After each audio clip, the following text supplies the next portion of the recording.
Hello, everybody, and welcome to our April 2026 astrology forecast. As always, I'm delighted to be joined by our brilliant faculty member, Celeste Brooks. So, thank you so much for coming back on the show. And how are you doing today? I am hanging in here, Callum. I'm doing all right. Actually, I'm I'm with you. doing quite well on this beautiful day here out in sunny California.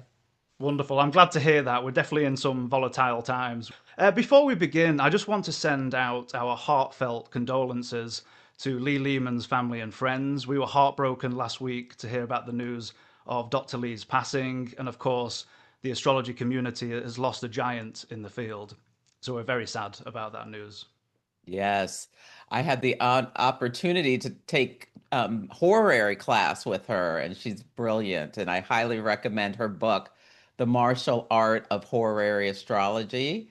And it was so nice to meet her in person at the Kepler Symposium last year, her and Maggie, her partner. So It uh, really was. a bright light has been lost, but in a new place, Yeah, watching over us. absolutely. Okay, Celeste, before we get into the details of each week, what is your overview for April as a whole? So, so April is a continuation of this new energy that we are in. On February 17th, we had a solar eclipse at 27 degrees of Aquarius, which is a sign of groups, the collective. It's an air sign, so it has associations with humane events, meaning things related to people. And the big thing is it was square Uranus and Taurus. So upheaval of resources, values, things like that. And then the transit everyone has been waiting for, looking at, seeing what's going to happen on February 20th. Saturn and Neptune met at 0 degrees of Aries, the first degree of the first sign of the zodiac, an initiation, an ignition. And now we know the story of one of the biggest stories of this time is that the day after Mercury stationed retrograde in the sign of Pisces, the sign of its detriment and its fall, where thinking is not so clear. Venus and Jupiter were in the signs of their exaltation, leading to like thinking things are going to go better than they're actually going to go. And then we had that Mars and Aquarius square Uranus. So what happens when we have these new moons or these eclipses, which open 6 month cycles? The events don't necessarily happen on the day. There can be like the inner planet trigger, and the trigger was Mars square Uranus, and then United States and Israel started bombing Iran. And then it's just been a catastrophe ever since then. So this set off, this whole region is in a state of conflict. And you see it in the astrology. You do not, this is a perfect example of why you don't start things when Mercury is retrograde, and especially at the start of the cycle, because this suggests it's going to be a long time before you can right the ship, because people are not thinking clearly. There's an opportunity for more conflict. I mean, all the things, mistakes. One of the first things that happened was a school of girls was bombed. It's just so classic. It was under a Gemini um, first quarter moon. So Gemini rules children. So very, I mean, heartbreaking and what is going on. And now the Strait of Hormuz is choked off. And this really speaks to the eclipse square Uranus. So oil is a resource, and only they get to decide who goes through and who does not go through at this time. So there's these limitations, and Saturn limits. Neptune rules oil. Aries war, and 0 degrees is a world point. This is impacting the entire world. There are countries around the world, like the Philippines and Thailand, are already doing things where I can't remember which country it is, but like they started making Wednesdays a public holiday because there is a lack of oil. There are countries that have 2 weeks, 4 weeks of oil left, including, my understanding is Australia is one that is going to be really facing hard times, where we're going to go into something that's similar to a lockdown in terms of there'll be limitations on movement.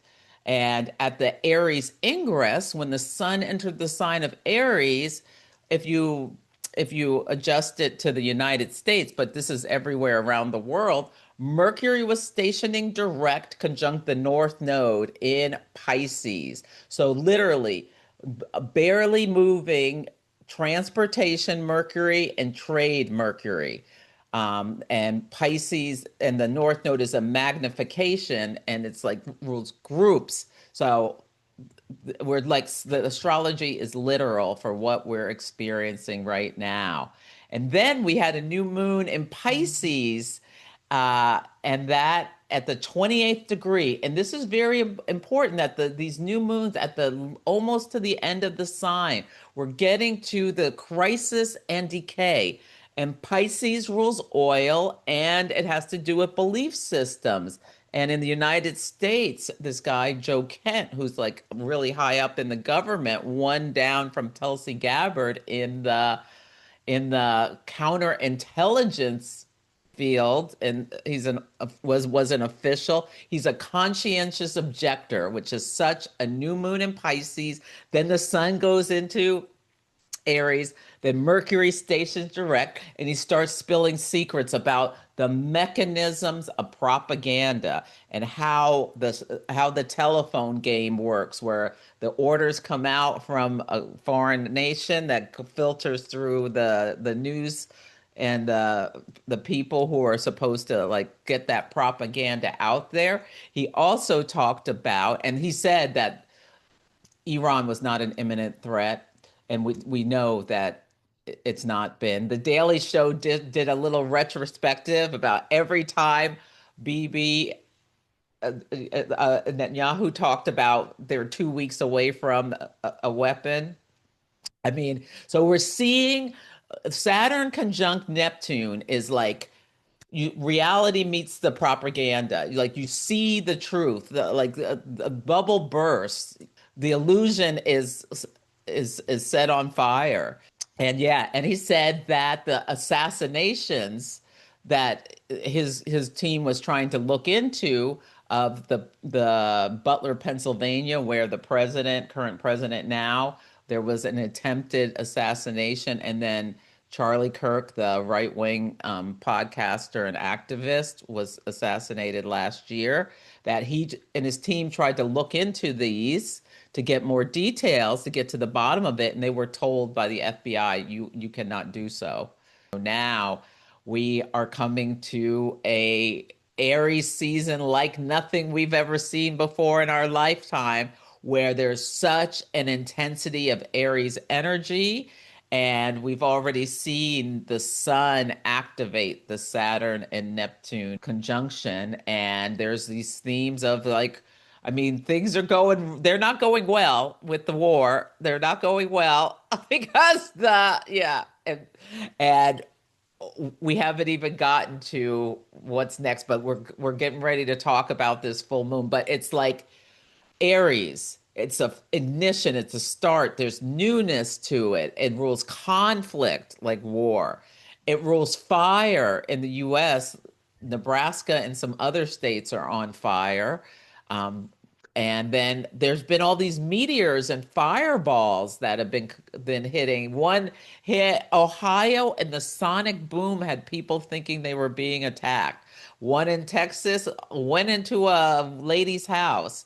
I mean, they're normal meteors, but there have been so many and hitting North America, people are starting to ask questions about what is going on with these. Is it just a coincidence, or is something else going on? So these are the things we can be tracking. Aries is also survival mode. So think about people in countries that are running out of fuel. People are in survival mode, having to figure out how they're going to.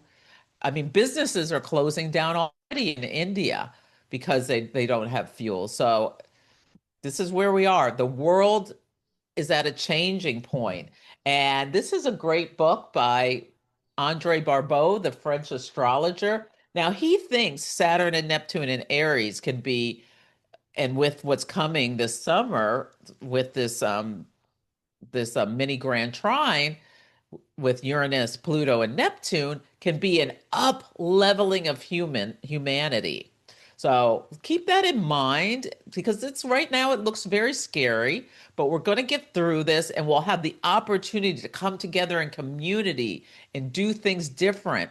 And I think we need to approach this time with courage despite any fears that we have. But just be aware that he also said about that Saturn and Neptune is like a midnight. When hunger brings the wolf out of the forest, human needs increases the collective demands of a frustrated population which has no hope. This conjunction is about popular insurrections that are fired by ideological beliefs. Well, that's such a powerful statement, and I certainly hope we can all get through this together. But as you're saying, Celeste, we're living in the most ridiculous timeline, so much volatility. And as we know, as we get into April, we've started the new astrological calendar and we're at full steam ahead. We've got all the planets that are direct, and at this point, we're moving away from the changeable waters of Pisces into this cardinal fire. So we're going to feel both individually and collectively like we're all moving at 100 miles an hour, even more so than we have been doing in the last couple of weeks. So unfortunately, I don't think we're going to get much reprieve at this moment in time. Now, if you're someone like me who enjoys life at a more leisurely pace, I'd probably suggest that you go and find a quiet place because collectively people are going to be galloping around like their heads are being chopped off. So try and stay away from the fray. Because as you're saying, Celeste, we're living in such extraordinary times. Now, they say that history doesn't always repeat, but it often rhymes. And how many of connections have we got? We're coming off the tail energy of the Saturn-Neptune conjunction in Aries. We're going to have Uranus go through its 7-year stay at the end of this month in Gemini. We've got Pluto in Aquarius.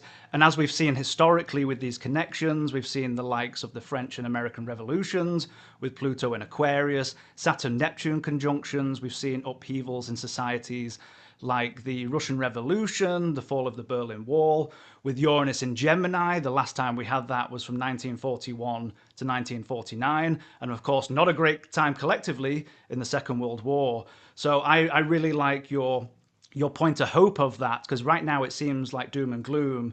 So I really hope the point you're making is that we can all get through this together and get through the other side in one piece is my hope. Mhm. Me too. Okay, Celeste, so going into the details of each week, what are your thoughts for the first week of April? Yeah, so we have a full moon in the sign of Libra, an air sign. And Libra is ruled by Venus, which is at home in Taurus. So I think that's a point of hope that Venus is in her home sign where she can do she does with ease, which is unite. Now she's under pressure because she's getting ready to square Pluto. So, hopefully this is going to be, I mean, we'll see people naturally coming together to share resources because Taurus rules resources, because of this pressure going on outside of ourselves collectively, what is happening. But Libra's job is to find win-win solutions to bring fairness and balance. And the sun will be in Aries, the moon will be in Libra. There is going to be this push from the people on their leaders to find a solution to to come together to stop battling and in order to bring some peace and some diplomacy and some normalcy back to daily life. Yeah, and Mercury is trine Jupiter. Now Mercury in Pisces trine Jupiter in Cancer. This can be, finding those solutions. Mercury is communicates, and in Pisces it can be creative, it can be imaginative, it can just come up with things that help protect like your family, your tribe, your the people who you feel like are part of your clan, Cancer. And so coming up with solutions on how to protect and nourish and share resources among each other. This is going to be stuff that's happening on a smaller level, but hopefully we'll see some big things happening on a bigger level um, that brings some normalcy back to life. Yeah. And I'll pause there. So what are your thoughts on this full moon? I love those thoughts, Celeste. And as you're mentioning, we've got quite an energetic first week. We've got quite a social full moon in Libra, and as you pointed out, the domicile of Venus is in her domicile, so that might give it an extra social flavor as well. So on a more individual level, we're coming up for the weekend. So as we get to Friday, we're going to have Mercury trine Jupiter. This can have a lovely flavor. So if you're feeling sociable, this might be a nice time just maybe to disconnect from all what's going on in the collective. The only caveat to that, as you mentioned, is we've got the Venus square Pluto. And here we might have some more intensity in our interpersonal relationships. So, for example, if you're quite a flirtatious person, you might want to not rile up your partner if you're out socializing on the weekend, because that Venus square Pluto can bring a little bit of jealousy to a certain degree and maybe some power struggles. So just be mindful of some of the energies there. But then to compound some of this more jovial energy, we've got Sun square Jupiter. Now, this is going to add maybe some jovial energy to the skies, but the only issue with this is maybe not to overdo things on the weekend. It's still an aspect of the square nature. And one of the big story, I think, at the end of the week, which we'll get to, is Mars entering its home sign. Now, we often want to see planets gain dignity, but my only concern with Mars going into his home sign is, as we've been talking about collectively, seeing an overcharged Mars, are we going to get a reprieve from all of the violence and the upheaval and the bombs, or is it just going to exacerbate this fight energy? And unfortunately, I'm hoping it doesn't turn that way, but Mars going into cardinal fire, I mean, are we going to see a reprieve? I'm not too sure, Celeste. What do you think? Yeah, well, Mars going through that 29th degree of Pisces, sextile Uranus at 29 Taurus. There is something that's desperate to be expressed. Now, this can show up as an artist who's just like bursting with creativity and just has to get it on the canvas, and it's something boundary breaking. Like I'm thinking like not Kandinsky. Who was that guy who threw the paint all over the place? Oh my goodness. Oh, Ed Harris played him in the movie. Where, well, it could be, let's just use Kandinsky, where like just like it just has this very powerful energy coming out in the creativity that makes like stops people in their tracks to look at what you have created. So this is a time where people can be making their masterpieces, things that they were like thinking through and kind of massaging as Mercury was retrograde. Like it comes all out into the fore, and you're taking the action to get it done. Now, it also Mars, I'm thinking about an amphibious kind of assault kind of energy. Uranus and Taurus can be violations of land boundaries. I'm hoping this is not when China makes their move on Taiwan.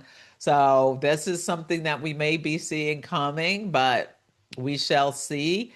Also, I should also say one of the big things we're seeing about propaganda. I mean, this is the most ridiculous time frame we've that has ever been known to man, and like the White House is putting out these like things that look like a 5-year-old video game kind of stuff.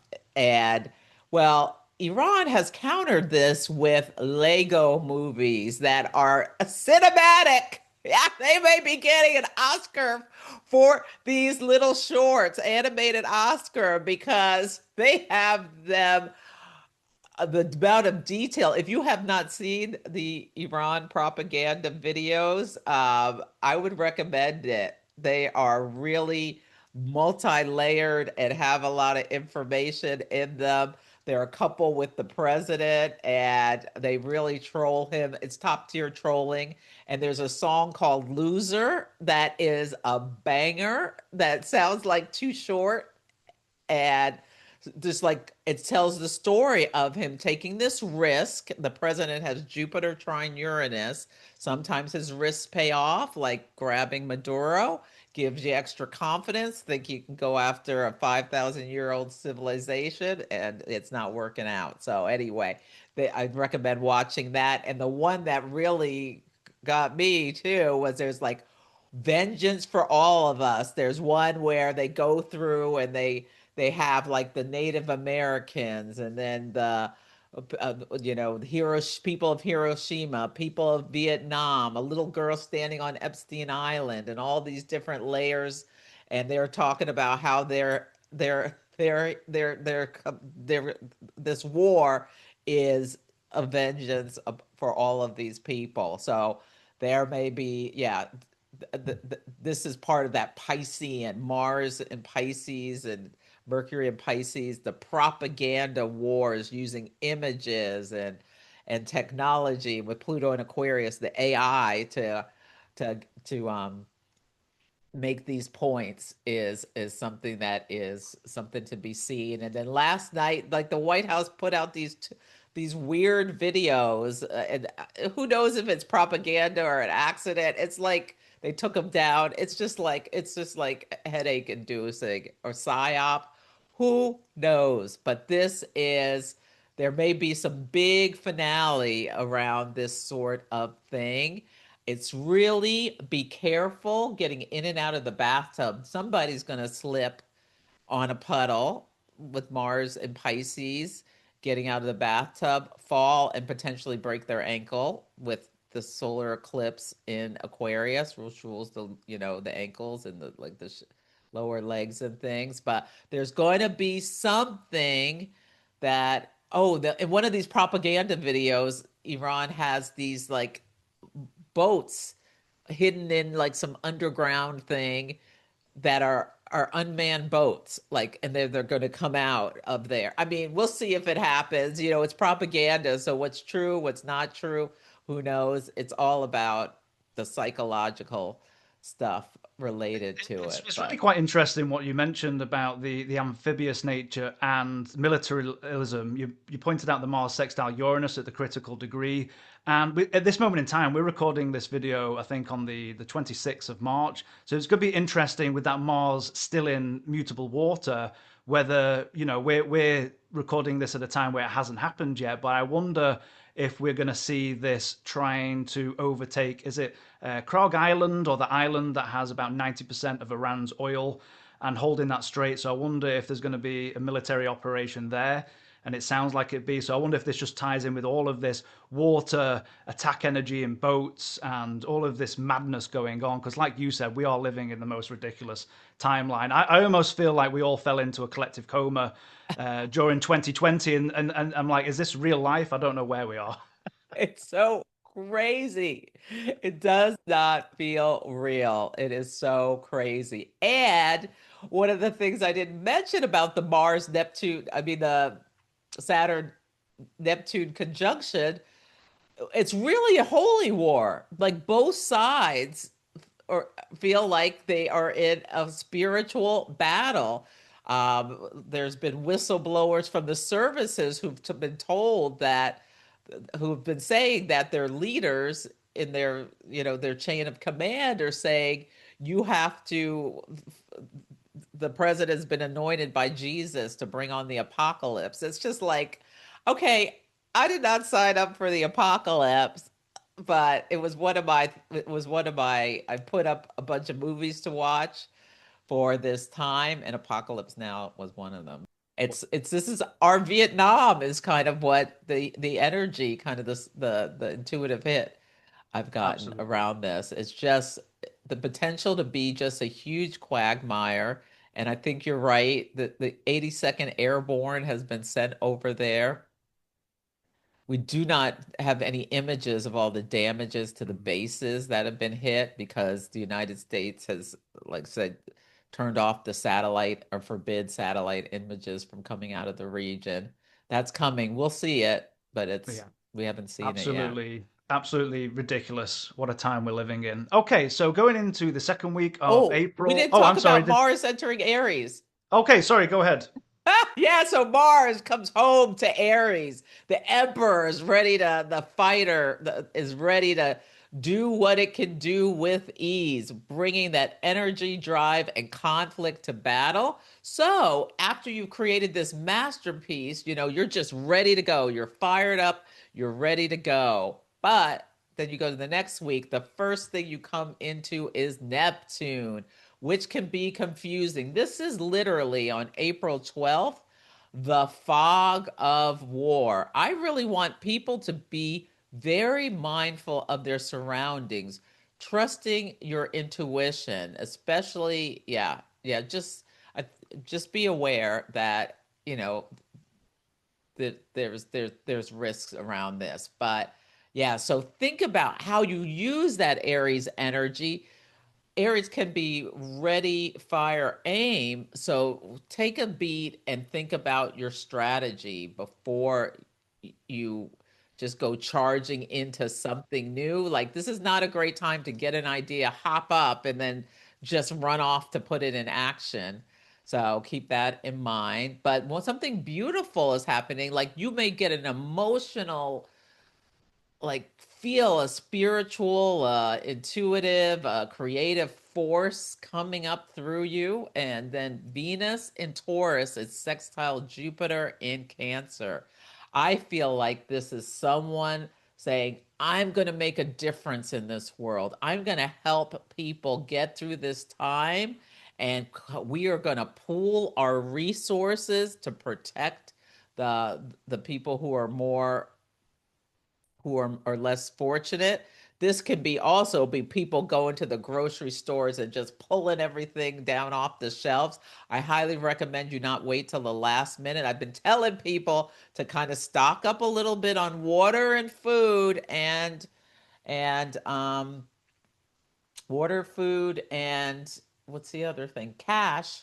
Because if there is some kind of cyber thing in California, Foster City, a whole city got a cyber attack. They're in a state of emergency. So this could be something that we start seeing more of. There was a company Stryker they make medical devices. Their whole company was attacked recently.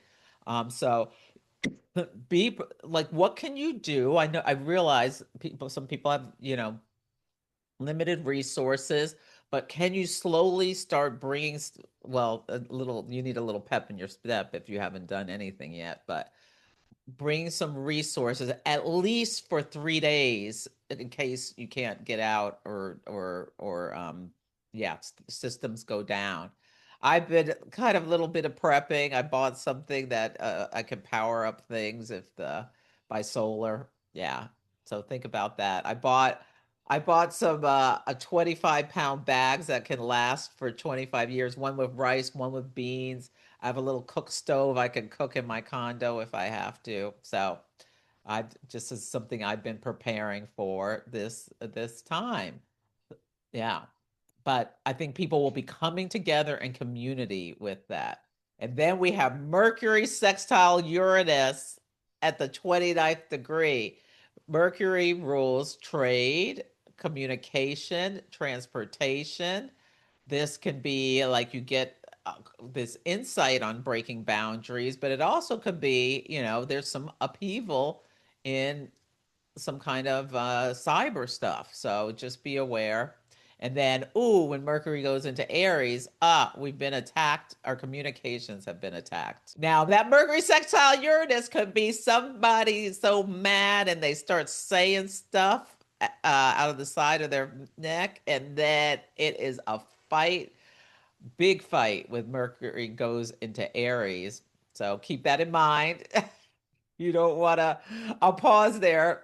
Do you any insights on those? I think those are such great advice, and that's something me and my family started even last year. We're starting to grow our own food. So even if you can start simple, growing tomatoes, whatever that might be, just preparing, the Saturn is in fall, the structures are falling beneath our feet. So I think your advice is so spot on. And I love your expression for the Mars Neptune conjunction as the fog of war. I think that's absolutely brilliant. I'm going to keep that in mind because this week has a bit of a sticky feel to it. Of course, Mars in Aries wants to have the foot on the gas and go, go, go. But when it gets into Neptune, it's like driving at 100 miles an hour through the fog.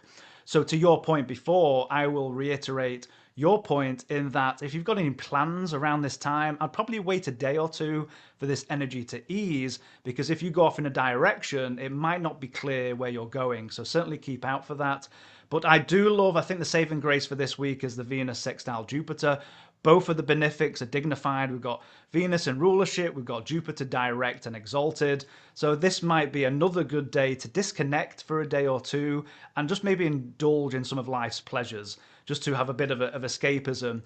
Now, to your point, Celeste, I'm really going to look forward to Mercury entering Aries because it feels like Mercury in Pisces, and especially retrograde, has been there for 100 years. It's been, not only is Mercury retrograde a doozy, but especially in Pisces, it's in the worst sign that it wants to be. And I can say this because I have a Mercury in Pisces natally, so I understand the struggles of Mercury in Pisces. So finally, we're going to get a bit of clarity. Our communication is going to be a bit more succinct. Now, the only shadow side of Mercury in cardinal fire is that we might have to watch our tongue because our words can be quite cutting. So keep that in mind. But at least Mercury's getting speed and we're having clearer communication at this point. How about Celeste for the rest of the week? What are your thoughts? Yeah, so the Sun conjunct Neptune. This is under a balsamic moon. So we need to be aware that you may not see it coming. Now, the Sun conjunct, I'm not Sun conjunct Neptune, sorry.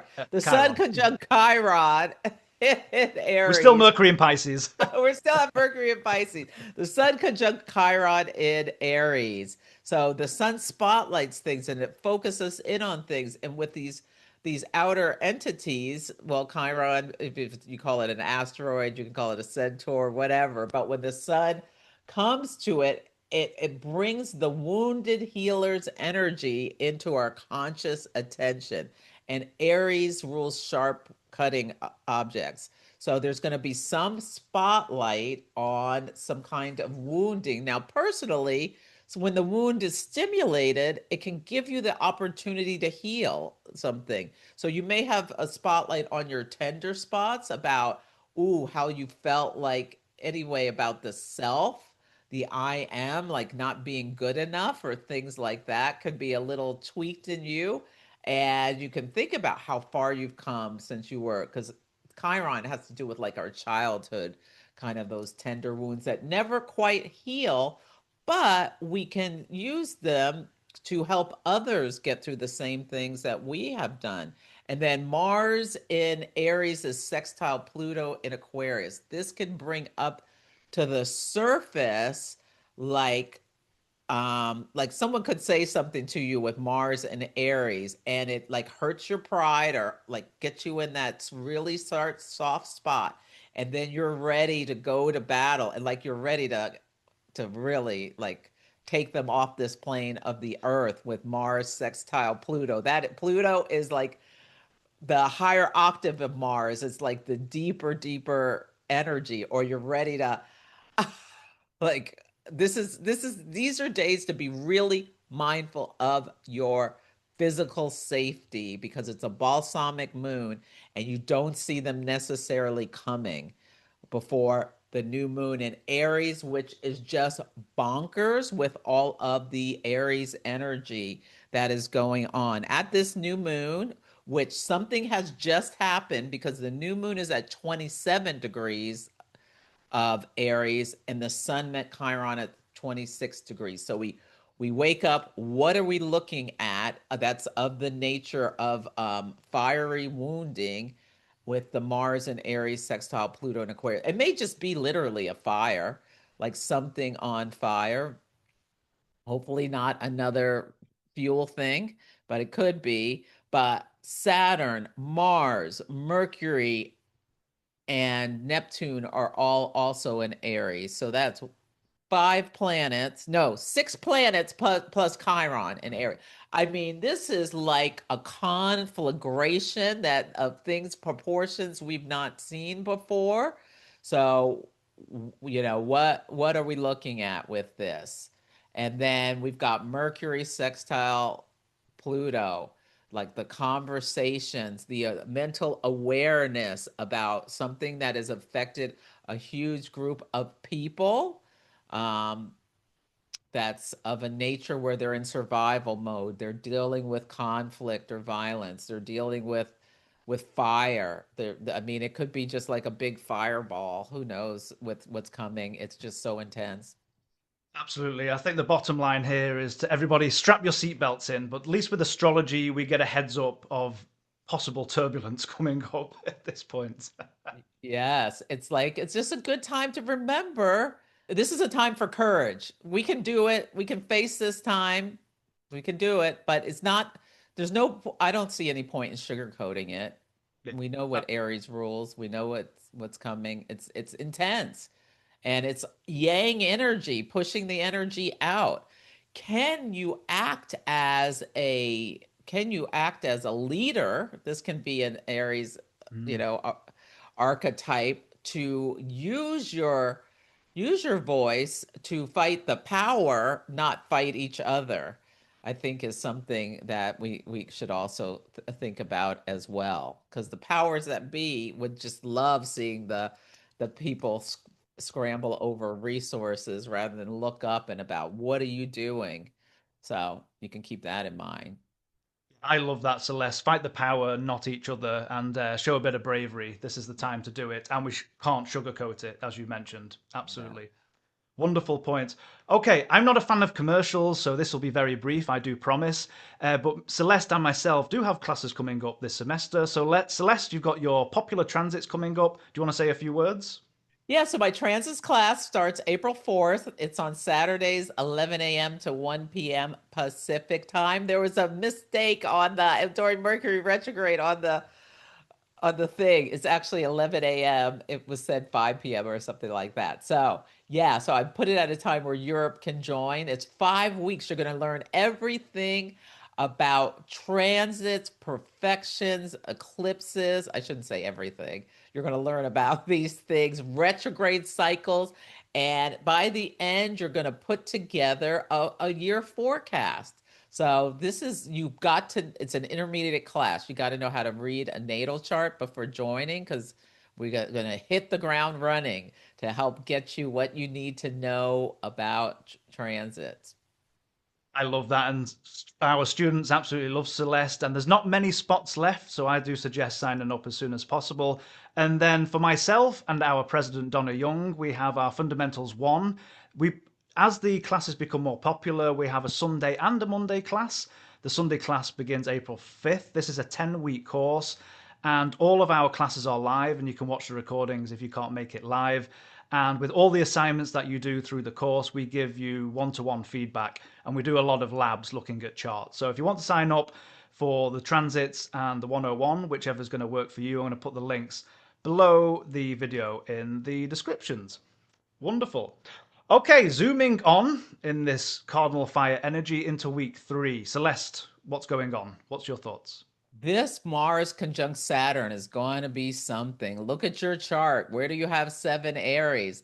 Mars is the force, Saturn is the break and Mars is at home. Saturn's in the sign of its fall, where leaders and institutions, because we also have that Neptune, are crumbling. One of the things I've been thinking about, there could be some kind of military coup somewhere in the world that we may be waking up and hearing about, that the military has taken over something. Oh my God. But this is like, ooh, sustained force of conflict. A war of attrition could be something that's going on. This is like the battle takes on like some epic proportions. But if there's something you're working on, this can give you like the energy and the drive to keep going past obstacles. If do not be walking around looking at your phone when you're supposed to be crossing the street. Look both ways. Pay attention to your surroundings. This is like somebody walks in the crosswalk, they see the light goes green, and somebody's trying to beat the light, and kaboom. Like just in my neighborhood, somebody got hit by a car yesterday in a place like what happened? So yeah, with the sun conjunct Saturn. So anyway, really be mindful of your personal safety. Slow down because with Saturn in Aries, when you make mistakes, the repercussions are serious. This is like when you're in war and you make this, the consequences, Saturn, of your poor planning or mistakes are devastating. We're seeing this right now with, the lack of oil and fertilizer and all the things that are happening around the world. And then Sun enters Taurus, a spotlight on resources. So, what was blown to smithereens or whatever when Mars met Saturn? And Taurus could also be a spotlight on, you've been working hard, and sometimes, like when Mars hits Saturn, like you're at the end because Saturn limits. You've like finished a project. So maybe Sun and Taurus, you want to take yourself out to a beautiful meal, enjoy the sensual pleasures, get a massage, slow down, relax, think about that. Um, but this week is bonkers as well. Now, Mercury conjunct Saturn on April 20th. One of the things we already know is happening is that the United States military is kindly letting people enlist up to age 42. They're extending the eligibility. You can enlist or re-enlist up to age 42. You're in the army now during your Uranus opposition. Oh, that's another thing you learn in my class. These these cycles, these life cycles, like the Uranus opposition, Saturn opposition, Pluto square. So 42 is about that Uranus opposition. So hey, you ready for some adventure? You want to go to Karg Island? This is your chance. Even don't let your age stop you. Anyway, so Mercury rules younger people, and like making choices as an older person. Saturn. I really feel like that the whole astrology is like detailing that Mercury conjunct Mars. You can sign up to fight, even though you're a Saturnian old person. Um, yeah. And then Venus is conjunct Uranus at the 29th degree. This is concerning. With this is like relationships, resources. We're in like the final stages of Uranus in Taurus, and it's Venus rules resources. There's going to be some kind of upheaval with resources. This can be something that happens and you can't get money out of the bank, which is why I've been suggesting to have some cash at home. And yeah, or this could be like some people who are lovers, friends, partners. There's some kind of upheaval that happens, and you're like, that's it, I'm done. And you go out with your Venus enters Gemini. I'm going to party with my friends, or I'm going to gossip with them and tell them all about what you did and this and that and the other thing.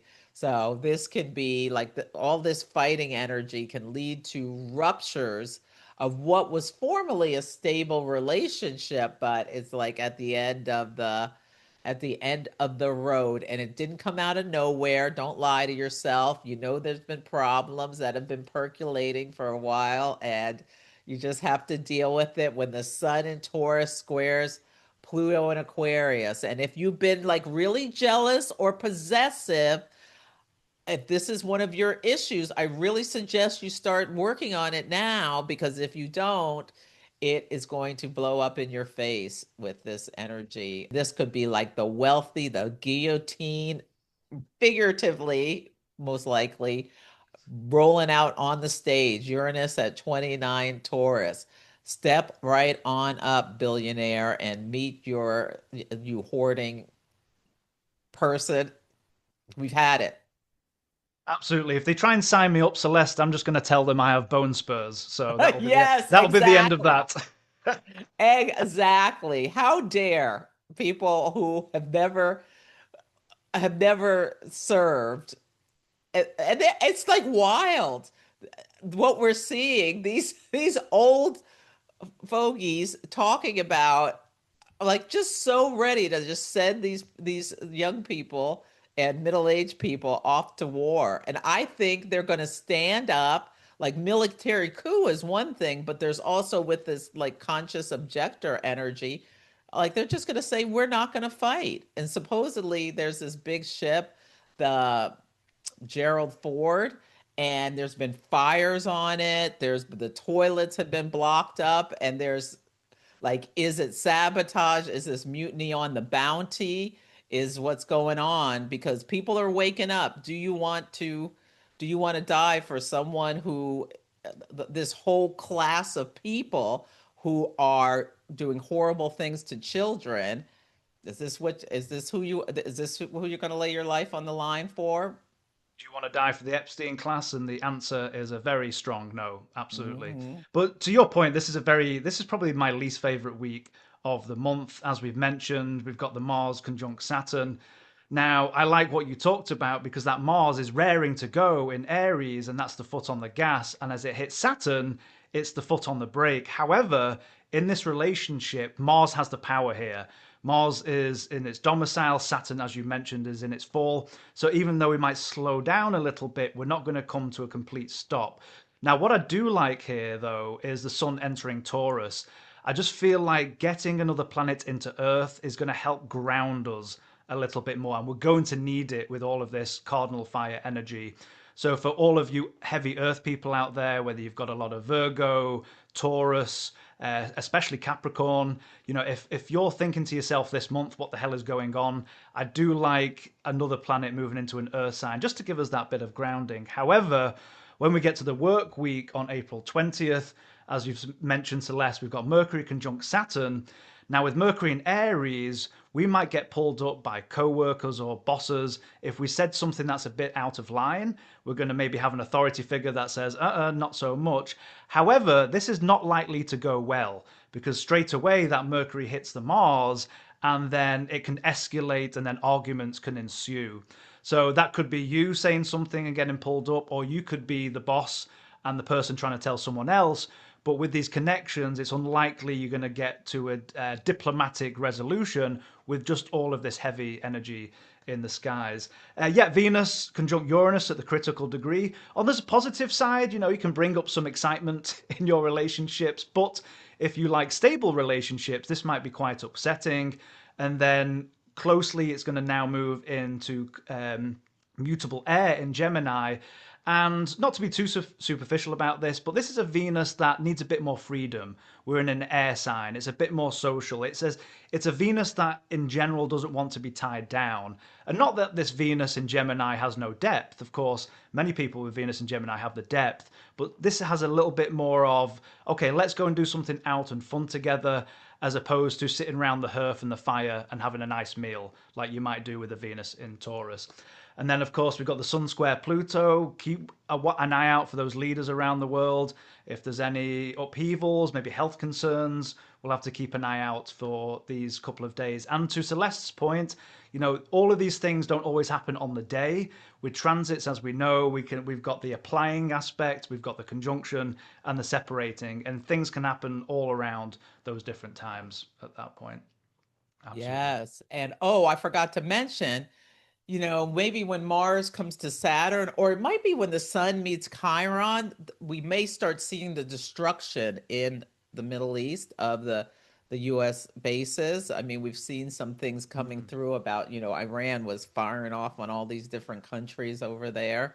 The Iron Dome, that was one of the Saturn, Neptune. It did not hold. There's been a lot of destruction in Israel, so we may see that. And I forgot to mention, when Mars goes from 29 degrees into Aries, the eighth, our 29 degrees Pisces to Aries, Pisces rules has associations with prisoners. Are we going to be seeing the second Iran hostage situation? There's a lot of soldiers that may, or, military personnel. I mean, the people who have been, I mean, it's just enraging. It's enraging, but yeah, we'll see. We'll see what happens with that. That's a Yeah, fascinating and point. we may have a new president by the full moon, let alone by this time. I mean, I mean, so much may be, we are, by the end of this month, there's going to be very different world. There's going to be some place you never even heard of potentially, or had no idea there was a conflict. All of a sudden, there may be another Nepal where they take out corrupt leaders. I mean, there could be so much going on. And don't forget, there's going to be like also natural climate stuff happening around this time as well. Unbelievable. We knew this year was going to be wild, but even for me, I did not think it would be this wild. So here we It's are. started off in January. The full we thought it was going to be like the solar eclipse. It was that January where there was that Cazimis, Mhm. Venus and Mars went Cazimi, and whoo-hee, it started. But look at what we're seeing on a beautiful level. I just want to pause here to talk about, I think what Minnesota and in the US as well as Vermont, people coming together to protect their community members has been something that's really beautiful to see. And we're going to see more and more and more of it. Just yesterday, there was this story about these 7 dogs, 7 is a karmic number from China, who were stolen from their village, loaded up into a truck in order to be sent off to who knows what to do, and somehow they got loose, and they were all different breeds, and it was the corgi who led the way, and you can see them walking down the highway, and they will not leave anyone behind. The German shepherd is injured, and the corgi stops and like checks on him, and they move together. Somebody's already made an AI movie about it, pulling the heartstrings. It's probably going to be a Netflix special. But it's a beautiful story about community coming together. Don't, not leaving someone behind. So think about that. Think about Punch the Monkey. He was getting bullied nonstop. He's a mythic hero too. These dogs are mythic heroes. This Punch the Monkey, he was getting bullied. He was getting beat up, and he had his little doll or whatever. And then whenever the the zookeeper would come out, he would run right to the zookeeper. But then Punch started to get some legs beneath him and started to stand up to these bullies who kept going after him. And now he has a girlfriend, and they're in love, and they they don't just like each other, they have sexy time together. And then somebody messed with Punch's girlfriend, and Punch said, "No, you don't." And he is standing up for himself, and he is on his hero's journey. I love that. There are rays of hope and light and a coming togetherness. I mean, we've still got the exalted Jupiter in Cancer. It's still got that clannish feel of coming together as a community. So there is still hope out there. I think that's a beautiful story, Celeste. I love Oh, that. and I want more. And there was somewhere I forget where, I think it was in Asia somewhere, where a dog was drowning, and a guy went down to save the dog, and he couldn't do it by himself. So these people formed a human chain to Oh, help the dog get out, and they built a statue, and to and it was unveiled this week, of these people all helping everyone get that dog out of the water. So we will get through this time. We will, I love that, Celeste. What a beautiful as a story. collective. Absolutely. Yeah. Absolutely. Okay, so for the last week of April, what are your thoughts? Well, Venus and Gemini sextile Neptune and Aries. This can be you're at a party, you see someone looking good, you do some witty repartee. Closed mouths don't get fed. So keep that in mind if you see someone you want to talk to. And it doesn't have to be romance, it could also be you want to make a connection for your business or just to meet a new friend or what have you. But this could be falling in love. I'm kind of a hopeless romantic. I'm a Cancer rising, but I Mercury square Jupiter, like internally, Mercury in Aries square Jupiter in Cancer. Don't let your subconscious fears of rejection stop you from saying hello to the hottie, is what I would say. Life is short. And then Uranus re-enters Gemini, and you could be having like an exciting, witty repartee, beautiful conversation. I am calling Uranus re-enters Gemini a tale of two assassinations. Uranus rules assassinations. I think something more is coming out. It came out that the president of Hungary was advised by Russia to stage an assassination attempt because he's doing so poorly in his Elections. yeah, and some of the MAGA faithful even are talking about Butler, Pennsylvania, where they hopped up in the position of the that statue of the Iwo Jima, them planting the flag on Iwo Jima when the thing happened. Even the faithful the are started to talk about how that looked a little suspicious. Anyway, so I think we're going to be hearing something about that with that time. And Venus trine Pluto. There's going to be Venus and Gemini trine Pluto in Aquarius. This could be a really good time to recognize like some subconscious things in relationships. Like if you flirt with other people to make your partner jealous or something like that, you could be getting called out on that. And you could be up against a crossroads with Venus square the nodes. Do I do I cause some kind of conflict, criticize my partner, South Node in Virgo? Do what am I doing? I want to go to the North Node in Pisces. So, how can I like be the love I want to see in the world rather than going the other way? But you can be a crossroads around relationships, money, resources, that sort of thing. Like, or maybe just thinking like, what am I going to wear for my date? Do I want to wear something that's like more of the Virgo look, like the tailored Virgo look, or do I want to be ethereal and flowy, Venus and Pisces, what I'm wearing at this date? Like, you may be trying to go through two different places. Yeah, I This is love that. It's a April very, month. very Venusian week, and of course, with the mutable air, I love that. It's just a different quality. It's a lighter feel for this Venus. It doesn't really want to be tied down. So, if you have a controlling or jealous nature, this is a Venus that doesn't really want to play around with that, I don't think, to a certain degree. So, enjoy it. I love that advice, Celeste. And of course, the biggest story here is Uranus re entering Gemini for those 7 years. And as we get to each rising sign, we can talk a bit about where that might land in the houses as we come up. Wonderful. Well, Celeste, thank you so much as always for going through the weeks of the month. I just love your brilliant insights, and you trigger ideas in my brain every time we speak. So I absolutely love these conversations. And next, we're going to go into each rising sign. Okay, into our Aries rising friends. Celeste, what are your thoughts for April?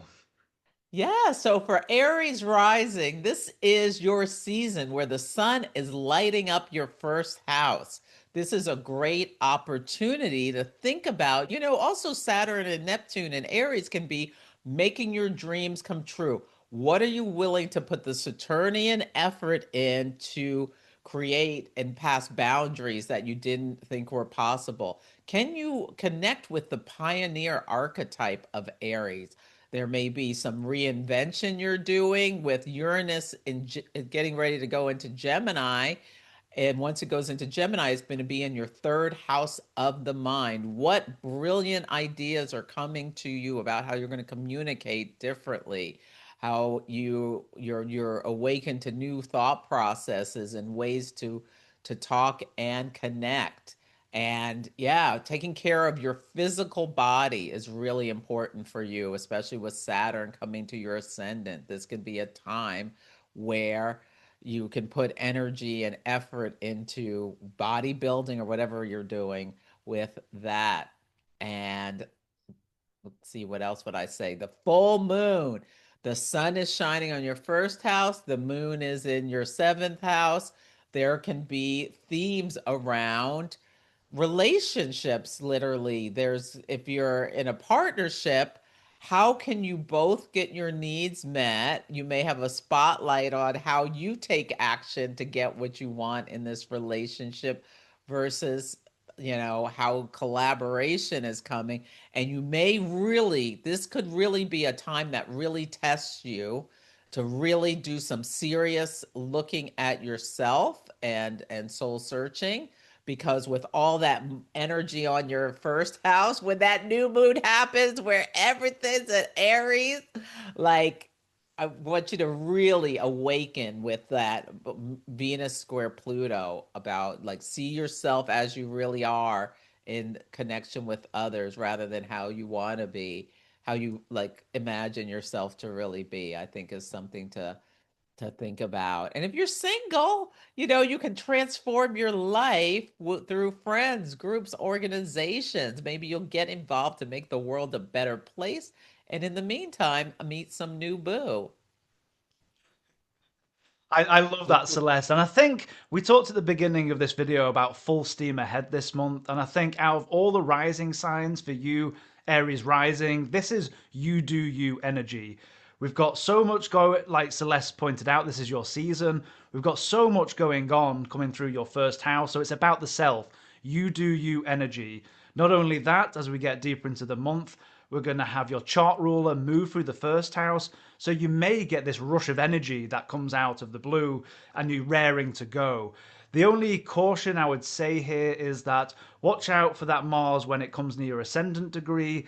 Just the usual advice of just watch out for sharp objects in the kitchen. Be mindful when you're driving because that Mars can give you that rush of energy, but you've got to rein it in a little bit. And it does have that strength as it comes in. We've got the sun highlighting the first house. The sun is exalted and it rules the fifth house. So to Celeste's point, if you are free and single, this might be a good time to go out on a date and have some fun. But on the flip side, if you're already in a relationship, to Celeste's point, we're going to have that full moon at the beginning of the month highlighting the seventh house. You've got the ruler of the seventh house in its rulership going through the second. So this should be a nice time with some nice connections to have some time with partners. But all said and done, you've got a preponderance of these planets on the eastern hemisphere of your chart. So really, this is you do you energy. Because if last month you felt a little bit off or feeling a bit behind the scenes, you had a lot going on in the 12th house. Eventually, Mercury's going to come. Now it's direct, and you're going to have so many planets in the first house. You're going to have a lot going on. But you might already be feeling this energy of the Saturn Neptune conjunction. Just be cautious because these can be quite, on the shadow side, quite malefic planets. So just be careful of all things considered around the first house, your body, appearance. Just keep that in mind. This is going to be a long story. Neptune's going to be there for a very long time, Saturn for about 2.5 years. And the other thing you've got going on is the Uranus is going to go into your whole sign third house. Now, for you, Aries rising, it's a cadent house, so I don't think it's as poignant as maybe other rising signs, but you might just have another story that comes up around the third house. So just be thinking about your short distance traveling, could be siblings, there could be upheavals in this area of life. But for you, maybe just keep an eye out for that. But this Uranus story is going to happen over 7 years, so you have a lot of time to digest what these energies might be doing for you as you go through this month. Wonderful. Excellent Okay. advice, especially if your ascendant's around seven Aries, because Mars and Mhm. Saturn are meeting there. Absolutely. Great About point, slowing Celeste. down. Absolutely. Okay, into our Taurus rising friends. Celeste, your thoughts? Okay, Taurus rising, Venus is in your sign and magnetizing.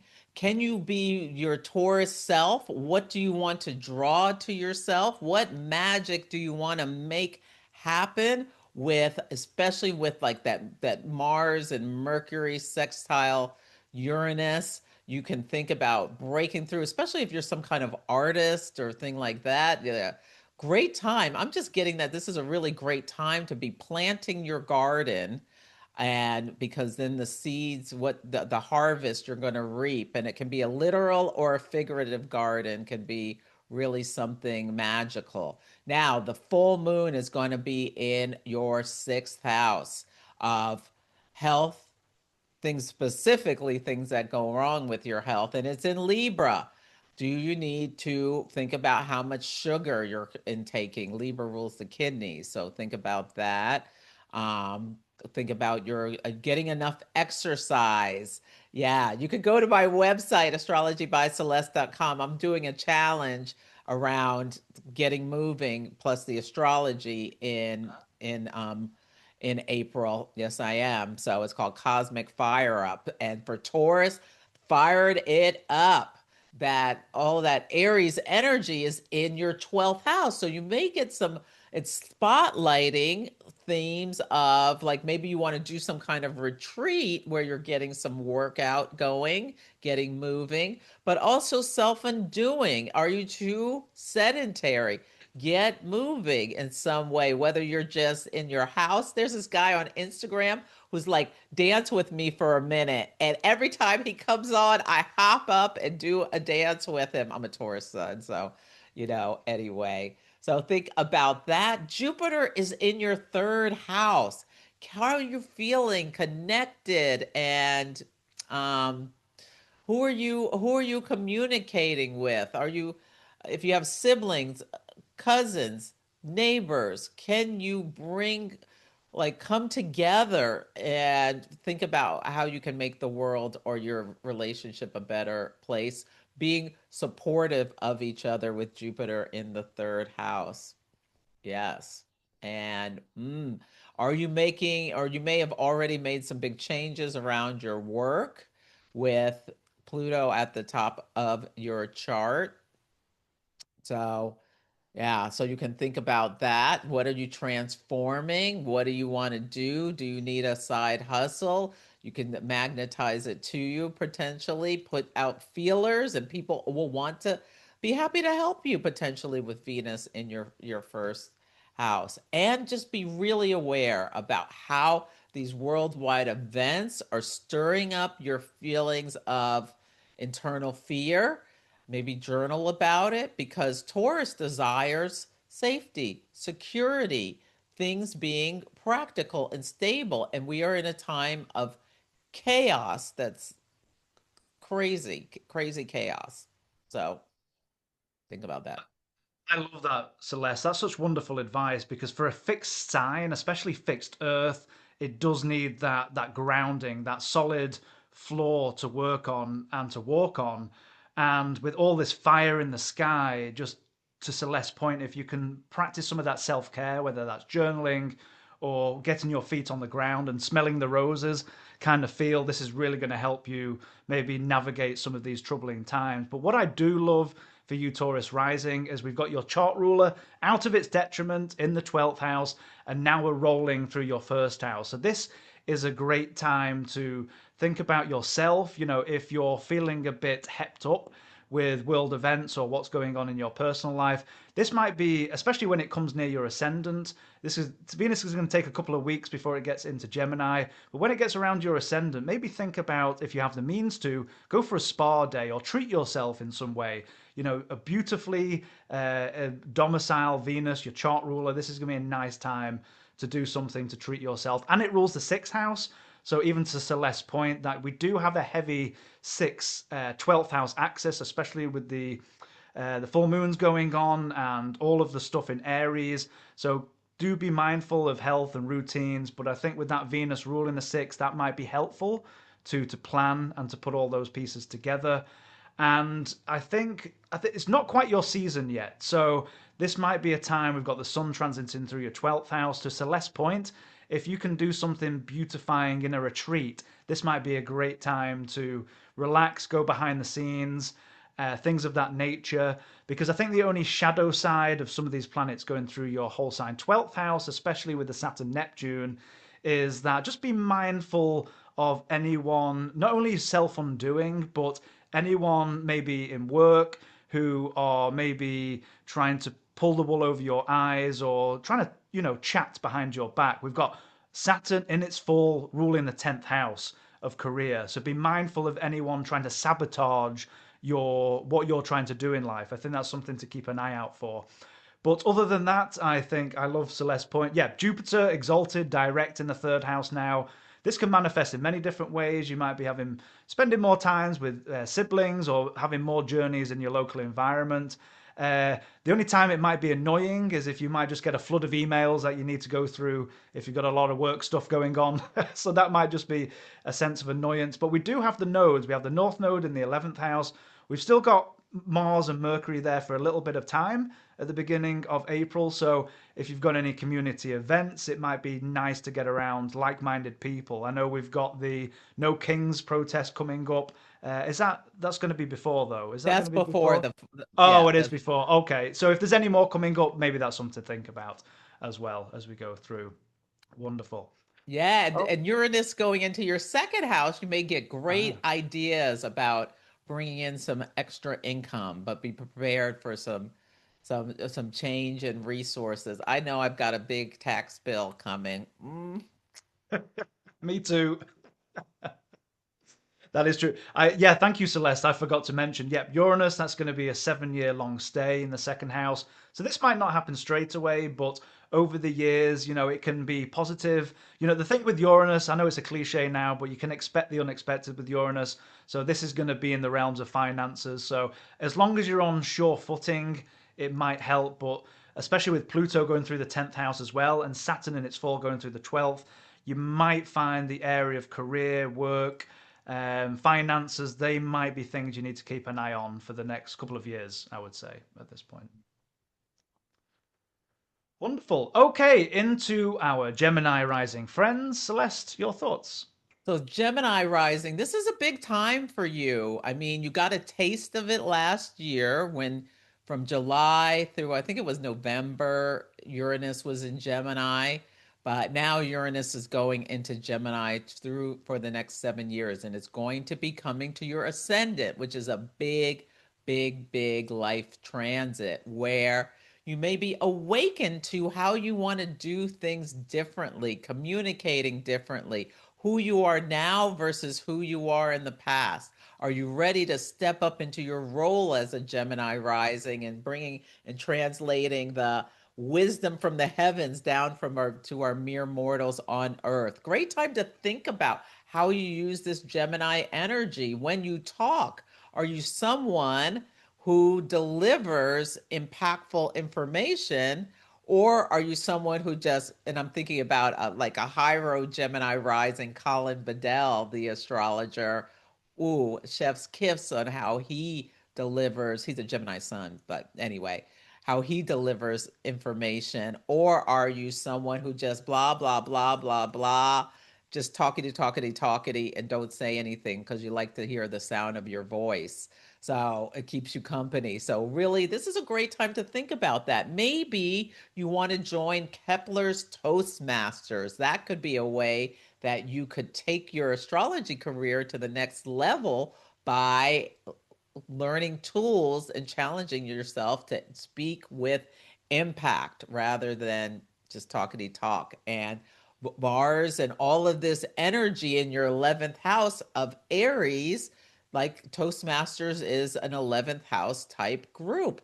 Who knows? You could be the champion who gets to speak for Oprah at the next time. So, really thinking about you might be wanting to make changes in your associations. You may be outgrowing old groups, old friendships. So, Saturn, Neptune, all this Aries energy in there may bring it into like big focus. If you are in a blended family, your partner's children, there could be some tension between your children, their children, you and their children at the full moon or through this cycle. Hopefully, they don't mess up your car with this time. Yeah. So you can keep that in mind. And Jupiter is in your second house. Are you making money moves? Are you just feeling good about your talents? You will be if you join Toastmasters after you get through the hump. What are you challenging yourself to do that in your hopes and dreams area with all that Aries in the 11th house that will lead to you feeling more self-worth? Jupiter in the second house, and maybe even translate into like dollars in your bank account. Yeah. Are you going to learn something? Pluto in the ninth. You're coming to take my transits class. I love that, Celeste, and wonderful advice. And I think for you, Gemini Rising, I mean, with the preponderance of planets above the horizon, it's not a time to be shy. There's a lot going on in your social realm of your chart. And I love what Celeste is saying, talking about you might have to restructure some of your community networks or things where it might not be working. And with Neptune in the mix, Neptune is going to be there for a long time, but you may be a little bit confused about who you're aligning with. So you maybe have to sit down and, as Mercury is your chart ruler, really think about who aligns with your values, who aligns with what you really want to feel. So over the next couple of years, you might have a restructuring on your community, who you associate with. This might be a theme that comes up. And I think for you, Gemini Rising, you have to let us know in the comments. This won't be for everybody, but because your chart ruler is in its detriment and fall and retrograde, what felt like for 100 years, you might felt a little bit anxious or a little bit, with this mutable energy that you're not quite sure whether you're coming or going. And I think as that Mercury moves into cardinal fire, you might have a clearer idea of how you want to move forward. And bringing in the 11th house, that might be tied in to your community and to your groups and how you want to do all of this.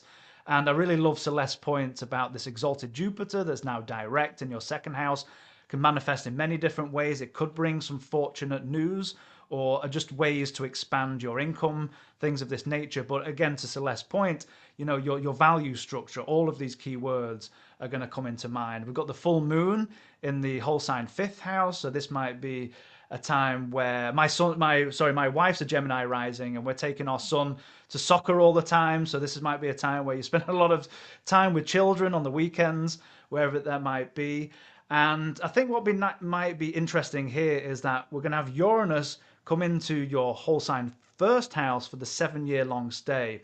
So if you've got early degrees of Gemini rising, things might be a bit topsy-turvy. This can manifest in many different ways. As we know, expect the unexpected with Uranus. But this is going to be a whole 7 year picture where you might be radically altering your appearance, maybe come to all of these different factors as Uranus goes through your first house. And on the flip side or the shadow side, just be careful if you do have early degrees of Gemini rising that you're just being careful in places that you go, not over speeding in vehicles, things of this nature, because the ascendant is you, it's the body. So just be mindful of that Uranus as it comes through at this point. Don't stick your tongue in a light socket. Yeah, please don't do that. That would not go down well. Figuratively as well as literally. Oh my days, you can have me in tears by the end of this. Okay.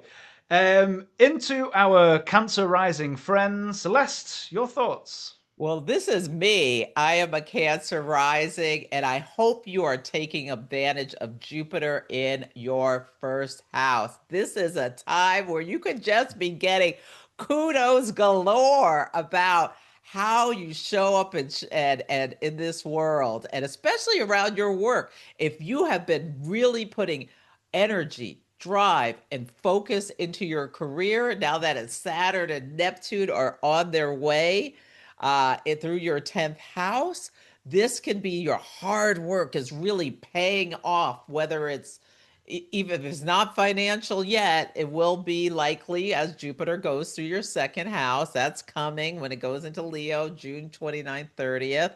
But really take advantage of how you are showing up in this world. You get the opportunity to get the kudos for the hard work and energy and drive you're putting into it. And the sun is lighting up your 10th house. So, this is a good time to be focused in on your work and what you're doing and doing thinking about taking actions in a strategic manner, that where that Mars and Saturn coming together, like you're making bold moves, that you're not being impulsive, that you're thinking them through, and putting that energy and drive into, and just pushing things forward. And you're going to have a new moon in your 10th house, and this, it's almost to the end of the degrees. What do you want to leave behind? What is no longer serving you? Could be things, the intention you're working on, letting go of some things that are no longer serving you as we get to that in new moon in Aries. And watch your tone. Watch what you're saying to people. Don't start stuff. There won't be stuff. This is like, there are people on Instagram where they like put comments on people's stuff, especially like some really nasty comments to women or nasty racial remarks. And then the person you insulted goes to your page and gets into their detective mode and like goes in on all this stuff, and then starts telling your family, your work, your neighbors about what you said to them. So really be mindful about who you mess with at this time. Cancer rising. Yeah. So anyway, you don't need to do that. Venus is going through the 11th house. So this could be a great time where a community, friends, groups, organizations you're getting connection with. Maybe if you're not already a member, think about joining the Organization of Professional Astrology, where we come together. It's such a beautiful organization. I'm a board member, full disclosure. And we have all sorts of great stuff. You can go to opaastrology.org. Are you going to UAC in Chicago, September 3rd through 9th, the biggest astrology conference in the world, where you will be coming together in community. Don't let fear hold you back, Cancer. This is going to be a wonderful opportunity for us all. And yeah, so if you're like not sure, maybe when Mercury goes into Aries, you'll have that, yeah, I'm ready to go kind of stuff. But don't hold off too long because tickets may sell out. There's going to be a full moon in your fourth house of home, family, foundations. Do you want to do some beautification?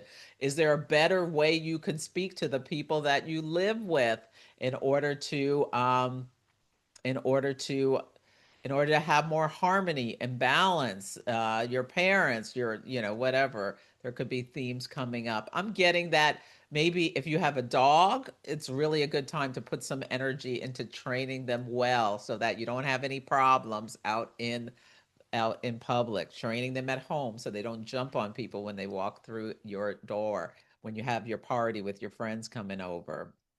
Yeah. What, be Absolutely mindful of what you're saying, how you're thinking with the South Node in Virgo going through your third house. This is like bringing up any anxiety or critical nature to you, to your conscious attention.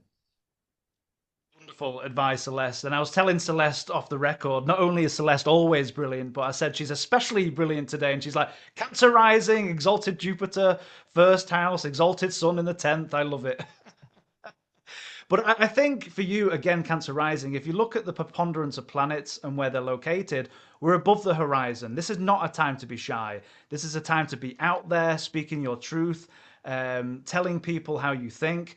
I mean, we've got so many nice connections here. We've got an exalted Jupiter, it's rule in the sixth house. We've got an exalted Sun in the 10th, rule in the second house. So if you put these combinations together, and of course you have to look at your own natal chart for more information, but on the whole, this can be looking for a positive time in your career and in your work and how you're seen in public as well. I mean, with Saturn up there, Saturn and Neptune, you do have the possibility to be seen as an authority in a particular area of life or a spiritual leader with Neptune up there as well. These are the positive manifestations of these possible positive manifestations of these planets. You know, we've still got Mars, we've still got Mercury for the beginning of April going through the ninth house, and North Node is going to be up there for a while. So to Celeste's point, if you've got anything, if you're involved with astrology, or if you would like to give a speech, or you want to do Toastmasters, again, that exalted Jupiter is angular, it's rule in the ninth house, so there's some beautiful connections here for you. And the only thing that might come up, depending if you've got a large family, whatever that might be, because you have so much energy going in the social realms, keep an eye out for what's going on in the home life. Because to Celeste's point, we have a full moon in the fourth house highlighting. So the only shadow side might be a push and pull between what you're trying to do in your career versus maybe some obligations that you might have at home. And that might be even more so if you've got children. So just keep that in mind. There might be a little bit of a balance you might need to pull in. But luckily for you, you do have the Libra balance of the whole sign fourth house. So that's something to keep an eye out. And we do have a beautiful Venus domicile ruling the fourth house. So hopefully those matters should be quite nice as well. Uranus, that's a very interesting picture. Uranus goes into your whole sign 12th house for its stay of the next 7 years. And Celeste, do you have any thoughts on this? There's nothing really popping into my mind for Uranus in the 12th. Yeah, insights may be coming in through your dreams. You might find out who some hidden enemies were gossiping about you, like accidentally. This could be a time, maybe, yeah, maybe not right now, but when Mercury is retrograde, it's like, uh-oh, Mercury retrograde at Cancer. You may be finding out some stuff. Yeah. Wonderful. But yeah, it may be good for you because Uranus has gone through your 11th house. Like I've had a complete change in the relationships, who I consider my closest friends Mm. and the communities I interact with since 2018. I think this is a great time for every sign to think about what has gone on in the house that Uranus has been transiting since 2018 because now it's leaving. What have you learned? What have you been awakened to? What have you what's been disrupted? What's been surprising? Yeah. But now in the 12th house, yeah, a dream journal next to your bed could be a great idea. I love that. Absolutely. And I'm looking forward for you guys having Jupiter coming through the second as well. So let's see. We'll see what that comes up to when we come up in the next couple of months. Me too. Okay. Yeah. Into Okay, Leo Leo. Rising friends. Yep. Let's. What are we thinking about for Leo Rising? Yeah, the royal you. This has been a big time for you since 2023 when Pluto and Aquarius started going through your seventh house. So it's continually, you're maybe experiencing transformative changes through relationships. And some of them may be a little bit humbling. This is a time where the shadow Leo energies are being held to account by groups and organizations. But I'm sure you're doing the things the way you want to be doing them or your learned experiences. And now Venus is going through your 10th house. So if you want a mentor, if you want a raise, you may be getting some blessings through your career house, or also realizing with Venus square Pluto, there could be themes about resources being constricted a little bit, and you maybe it's a great time for you to be thinking about, you know, is your job at threat with all of this AI stuff? And then how can you add to your toolbox of skills to help you stay employable, employed, and what classes do you want to take or how do you want to learn with all of this energy is in your ninth house of all the Aries energy, shining a light on on higher education, learning, things like that. Your philosophies. What are your big philosophies around your belief systems and things like that? The full moon will be in your third house of how you communicate, how you network. Yeah, this could be a great time to be talking to people if you want to make some. And the third house is your coworkers. Yeah, think about there may be some things highlighted with your coworkers, and you could come together and do some kind of project together, potentially with Venus going through your 10th house. And Uranus is going to go into your 11th house. This could be a great time to think about updating your LinkedIn or your alignable page or joining an astrology organization like OPA or things like that. And this is well for you. You can think about going to a conference like UAC. And yeah, Jupiter in your 12th, hopefully you're having some sweet dreams. Or if you um themes of Jupiter through your 12th could possibly be themes of helping you to let go of self-undoing. If, with there's like supportive energy to release things that are no longer serving you, whether it's scrolling the gram forever or drinking too much or just wasting time playing video games or whatever it is. You can tame bad habits with that Jupiter in the 12th. And get ready because you want to get yourself together because Jupiter's coming to your first house in June. Stay tuned.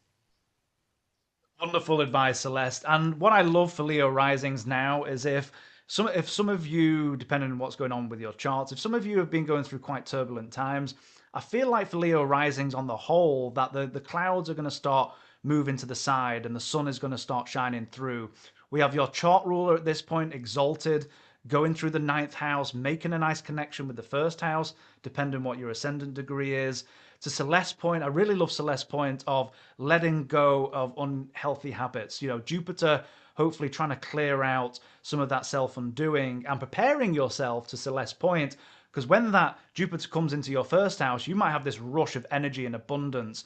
So I feel like I've got this sense for Leo risings that again the clouds are starting to move away. Yeah, might be some issues still lingering. We've still got the nodes going through the second, eighth house, maybe some financial things you still need to work out. I would certainly cross all your T's and dot all your I's if you're in tax season and you're still doing this. We've still got Mars at this point hovering around. But again, that Mars is going to go into its domicile. It's going to make nice connections with your ascendant. So all in all, these connections eventually, hopefully, going to give you a sense of buoyancy again if you've been struggling recently. We've got Saturn going through there. That's a bigger picture. If you're studying astrology or involved in higher education, you might be just trying to crystallize what you're doing. If you're coming up for exams, for an example, you might just be trying to discipline yourself in terms of higher education.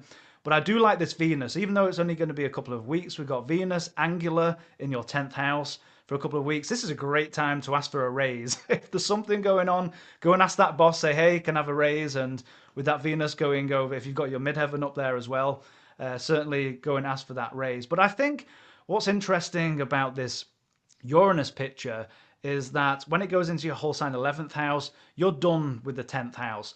So for the last couple of years, to Celeste's point from 2018, if your career or where you're heading in life, if it's been topsy-turvy, any planet in an angular house is going to be loud.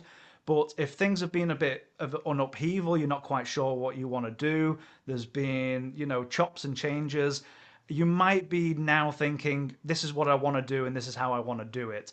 So if you do, this is going to be great. And to Celeste's point, once you go into the whole sign 11th house, this might just be a whole shake-up in your community, who you want to align with. This is going to be a long story for 7 years of all these 11th house themes.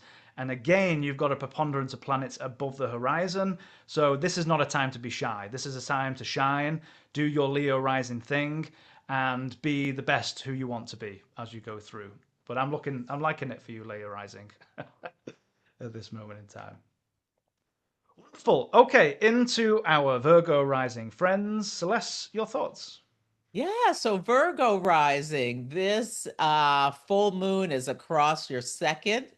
The full moon will be in your second, and there's going to be a big chunk of energy with all of that Aries in your eighth house. This is the axis of pleasure, power, and resources. And when the sun is shining in your eighth house, it can be a spotlight on your shadows, things you would rather not face about yourself. And ooh, with Virgo rising, maybe sometimes you have a little bit of a sharp tongue or something like that is coming up to your conscious attention about how you can be maybe a little critical or something like that. And then you can realize with the full moon where it's coming from. What is the subconscious reason is about for that sort of thing, or your worries could be really coming up to your conscious attention. I mean, the South Node going through your first house is a big, big deal. And it's been there since last January. It is going to be there until July 26th of this year.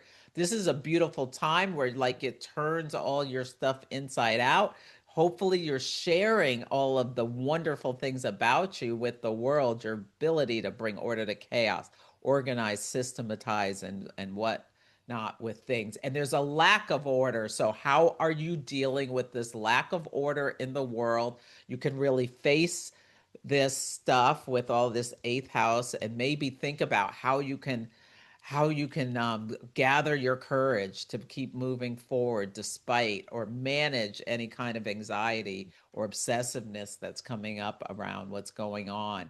And Uranus is going to go through your 10th house. You already had a taste of it, but what changes and are you making in your career?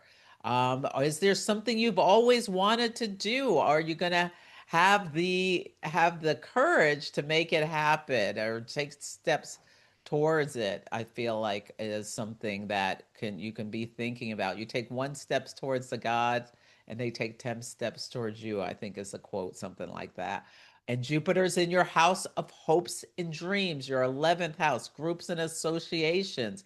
Do you know, are you someone like Virgo likes to serve or to do things for other people? Can you ask for help? Maybe a benefactor is going to be really happy to have the opportunity to to assist you, or if you want to go for some grant or something to start your whatever it is, this passion project, this thing that's really your calling with Uranus coming into your 10th house. And you had Mercury retrograde through your seventh house. So you may be really dealing with this and integrating as Mercury goes over old ground until April 9th, I believe. And then, yeah, so there can be a big themes around intimacy with all that stuff in the eighth house, and things may have come up with relationships with Mercury having gone retrograde in your seventh house. Yeah, so those are some things. And oh, maybe you want to take a little trip. I'd probably go by car since the airports are a mess, or just like learn something that's pleasurable. Maybe a cooking class could be really lovely with Venus in your ninth house. Wonderful advice, Celeste. And I think for you, Virgo Rising, if you feel like you've been going through the ringer recently, I would lean heavily on either friendship groups or your partners. To Celeste's point, we do have an exalted Jupiter going through the 11th house, so you might get support there. And it's ruling the 7th house of partnerships. And you've got a lot of planets playing around in the 7th house as well. So if you can, if you're going through the ringer or life is a little bit stressful, try and lean on those, close friends and groups and communities to help you push through any difficult times that you might be going through. Because the reason why I say going through the ringer, I mean, we have that South Node going through the first house. Now, I know this as a Libra rising because not so long ago, the South Node was going through my rising sign. So at times it can feel a bit draining, especially as it gets towards that ascendant degree. So if life is a bit cumbersome, you're again a bit stressed out, certainly lean on those, again, close friends and partners.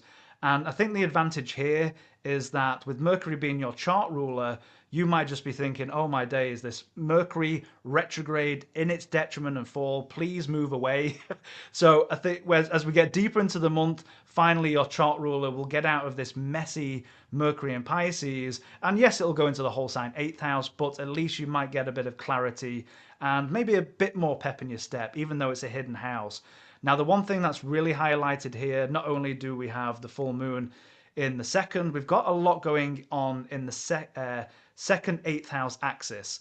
We've got the sun highlighting the 8th house here with Saturn and Neptune. This is going to be a longer story and a longer picture. So I say this for every rising sign, but particularly Virgo risings, if you haven't done your taxes yet, just double check you're crossing your T's, dotting your I's, because we do have some possibly troublesome planets in those areas of life, or it could be shared resources. Maybe you're trying to work things out with a partner. So just be, this is not going to be for every Virgo rising. Of course, look at your own chart for more details. But these are some of the themes that might be coming up because a preponderance of planets are on the western half of the chart. So a lot of this energy is dealing with other people and less to do with what you're trying to do yourself. So you're trying to integrate what you want to do in life with the realities of how that works for other people, whether that's other people in your immediate environment or other people in society. So keep that in mind. I do like this Venus in domicile, going through the whole sign ninth house. This might be a short, a bit of a pleasure trip, possibly. This is only going to be happening for a couple of weeks. But to Celeste's point, this is going to be really interesting. We're going to have Uranus come into Gemini again for a 7-year stay. And this might be a time where if you're thinking about work and career, this might not happen straight away, but this could be a shake up over the next couple of years. So really start to think about and prepare and think about where you want to go in life and is the career serving you how you want it to do, or do you need to make some changes there? Because this is going to be a big story for you for the next couple of years as we go through. Great. Wonderful. Okay, into our Libra rising friends. Celeste, your thoughts? Yeah, so for Libra rising, this is going to be a big thing for time for your relationships. And relationships are, what you're here to learn and do and experience through. What harder work is there than learning how to relate to other people? And with all of this Aries stellium going through your seventh house, there could be a big focus on the partner, whether it is your love partner, your business partner, your best friend types, these real intimate one-on-one relationships, also open enemies. So for you, don't start stuff. There will be stuff as well with Saturn and Neptune in Aries. You get into a fight and it could take on epic proportions, especially that Mars Saturn thing. If you have a 7-degree Libra rising, really be mindful about being aware of your safety and potential for conflicts around this time. Yes, yes, the full moon is going to be in your first house. So you will get like insights into yourself versus the other, as well as do you want to make some changes about your health or your vitality, how you look, all of these sorts of things. Maybe you'll get like just add a little flair or something new to your look. Jupiter is going through your 10th house, so I hope you've had some expansion and positive things happening in your career. If you lean in at all with Jupiter, you'll get more back than you've gotten. So if you haven't taken advantage of it yet, you've got a couple more months till Jupiter leaves the sign of Cancer. If there's some changes or something you want to do with your career, maybe focus, maybe get a partner to help you, or get I do astrology coaching kind of stuff, so you can come to me if you want, or something to get yourself going, because Libra also often likes to do things in partnership. But take advantage of this time. Venus is going through your eighth house. So even if there is a little dust up with your partner, there could be a really beautiful opportunity to learn from it and and um and have some deeper connection and intimacy. Or maybe with your partners going through like they're like really working hard at something and they get a raise or something with all of that action in their seventh house, which could mean more shared resources for you. Absolutely. Or they get some kind of inheritance or something like that. Uranus through your ninth house.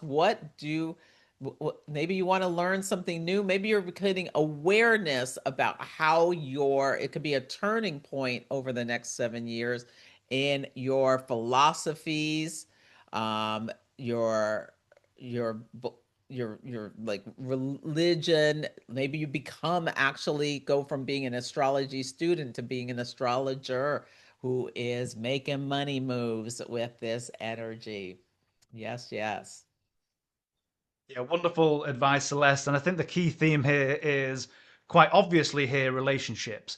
Now, that can be partners, that could just literally be one on one business relationships. It's all highlighted here. We've got the sun going through, highlighting this month. We have that Saturn Neptune conjunction that's just happened. And again, anytime a planet is angular, it's going to be loud. So we're going to know this. I'm a Libra rising. We're going to know all of this already. Not only that, we're going to have Mars meet up and then Mercury too. So we're going to have a stellium of planets in the seventh house. So it's all about, to Celeste's point, how we're integrating with other people, whether that's our partners. Certainly be mindful, to Celeste's point again, of open enemies.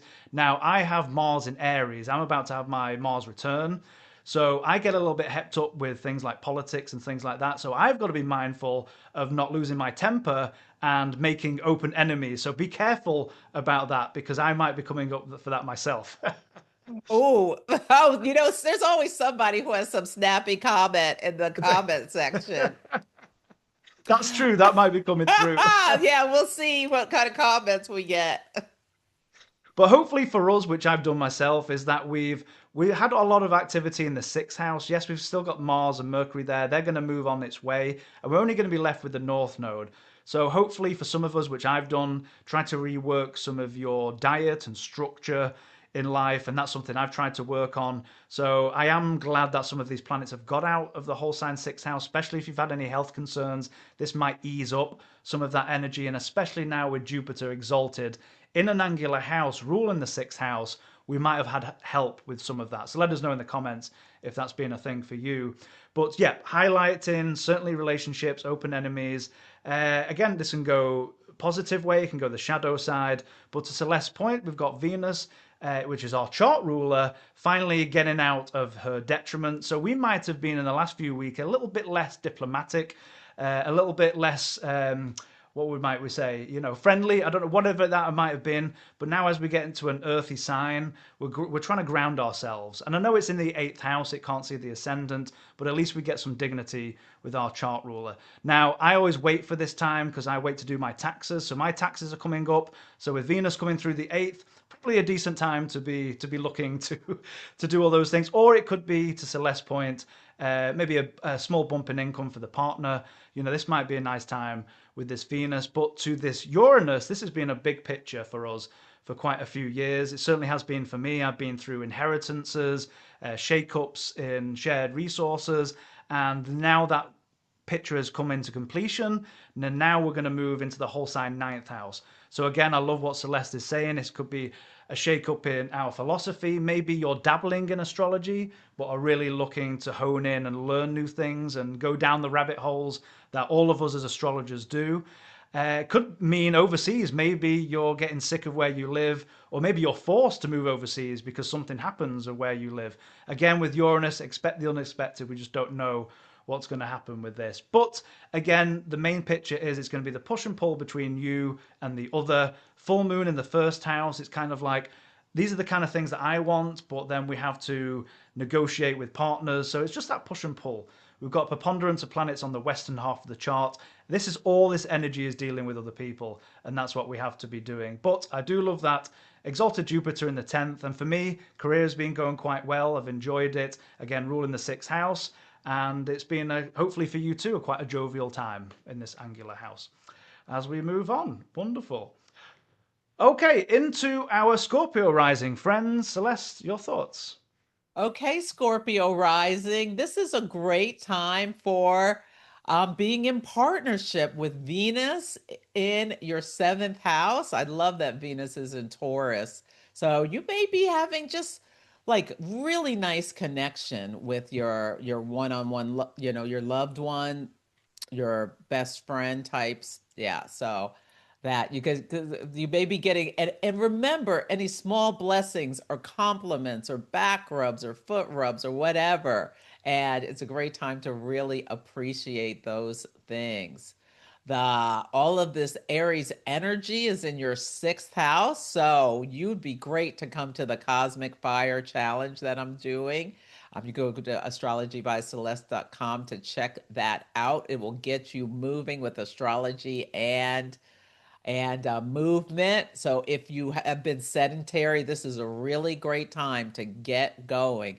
Also can be about your career with all of those sixth house energy. you can use this energy, this Aries energy in your sixth house to get to get organized, or maybe add in some tools, or think about, like, employees are a sixth house topic. So this is a time where just be extra mindful if you have employees about the interactions with them. Can you make sure that they are balanced, or there could be some conflict that has you sitting in HR? So you don't want that.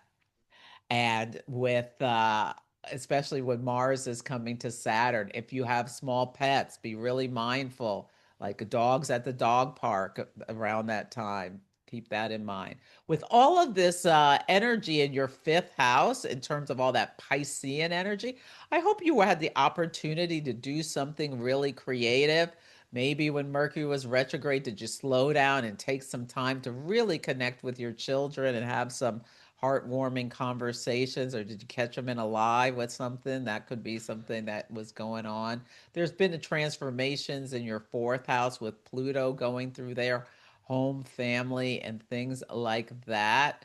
So hopefully this is all, positive, and things you've put you know, you're doing yourself. But yeah, you could also just be doing some really deep, deep healing of childhood stuff at this time, I think.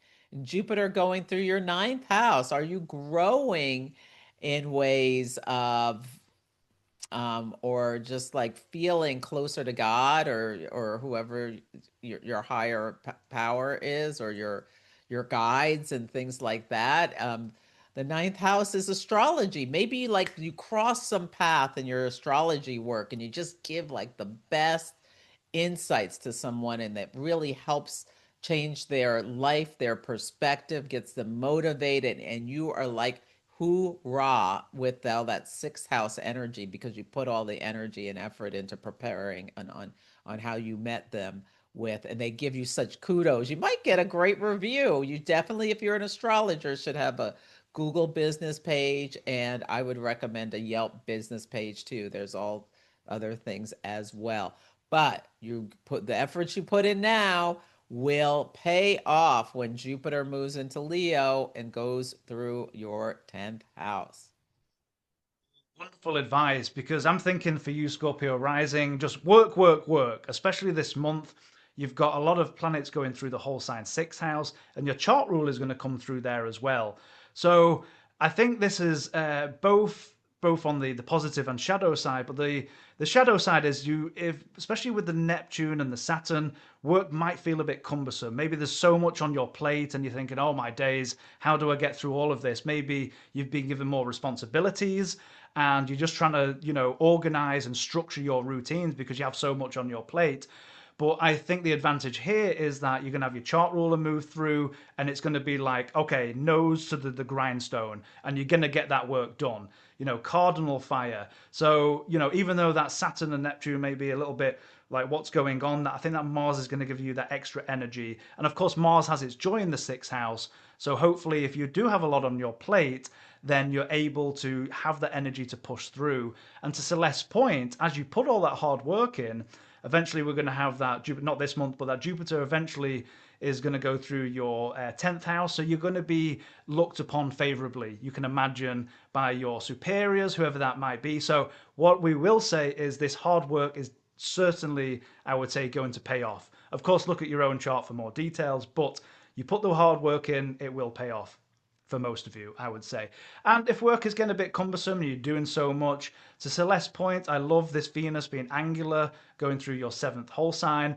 So I would just take a day or two to just go on a break with a partner. Go for a nice fancy meal, maybe, I don't know, have a nice walk around the ocean or a lake, and have some of that time to just take a break and go and do something nice and very Venusian. Venus in her domicile, this would be a nice time to take a little break. Interesting pictures we've got here. We've got Uranus, which the bigger picture. If you've had a lot of shake-ups with seventh house matters over the years, now you're moving into the whole sign eighth house. Now, this might not happen straight away. You've got 7 years to deal with this. So again, expect the unexpected with Uranus, but we might just come into play of shared resources, taxes, debts, things of that nature. So there might be a financial component coming up just as long as you can keep yourself steady for the next couple of years, that might be a picture that comes through. And I was going to say something else, and I completely forgot. What else was I going to say? Yeah, exalted Jupiter ruling the fifth. Maybe your creative abundance, now that Jupiter is direct, is really in full flow. Ruling the fifth house, creativity. North Node is there. Mercury's still there for a time. Mars for the first week or so. So if you're in a creative work environment, you just go hell for leather and do as much as you can. And hopefully that will be seen favorably upon by your superiors and whatnot. I think for you, Scorpio Rising.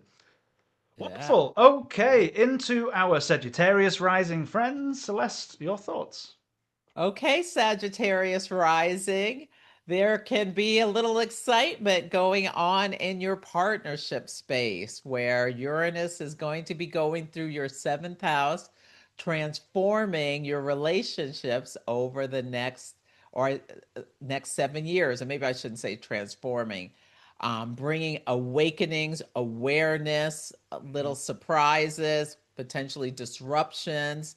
Yeah, it's a great time to really be focused on like your relationships because especially as Uranus comes to your descendant, so that um you know the excitement is a pleasurable excitement rather than a conflict excitement.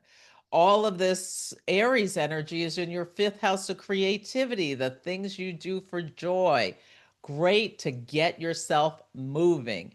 For Sagittarius, movement is medicine. Think about how your glyph is the half man, half horse with the arrow getting going somewhere. So keep that in mind to really move your body. And if you have kids, move your bodies together. Maybe you guys want to do like I'm getting like some kind of mm, I don't know, martial arts class or play pickleball. Be careful with pickleball. You can get injured with that or something. Do something active, but be mindful to be careful.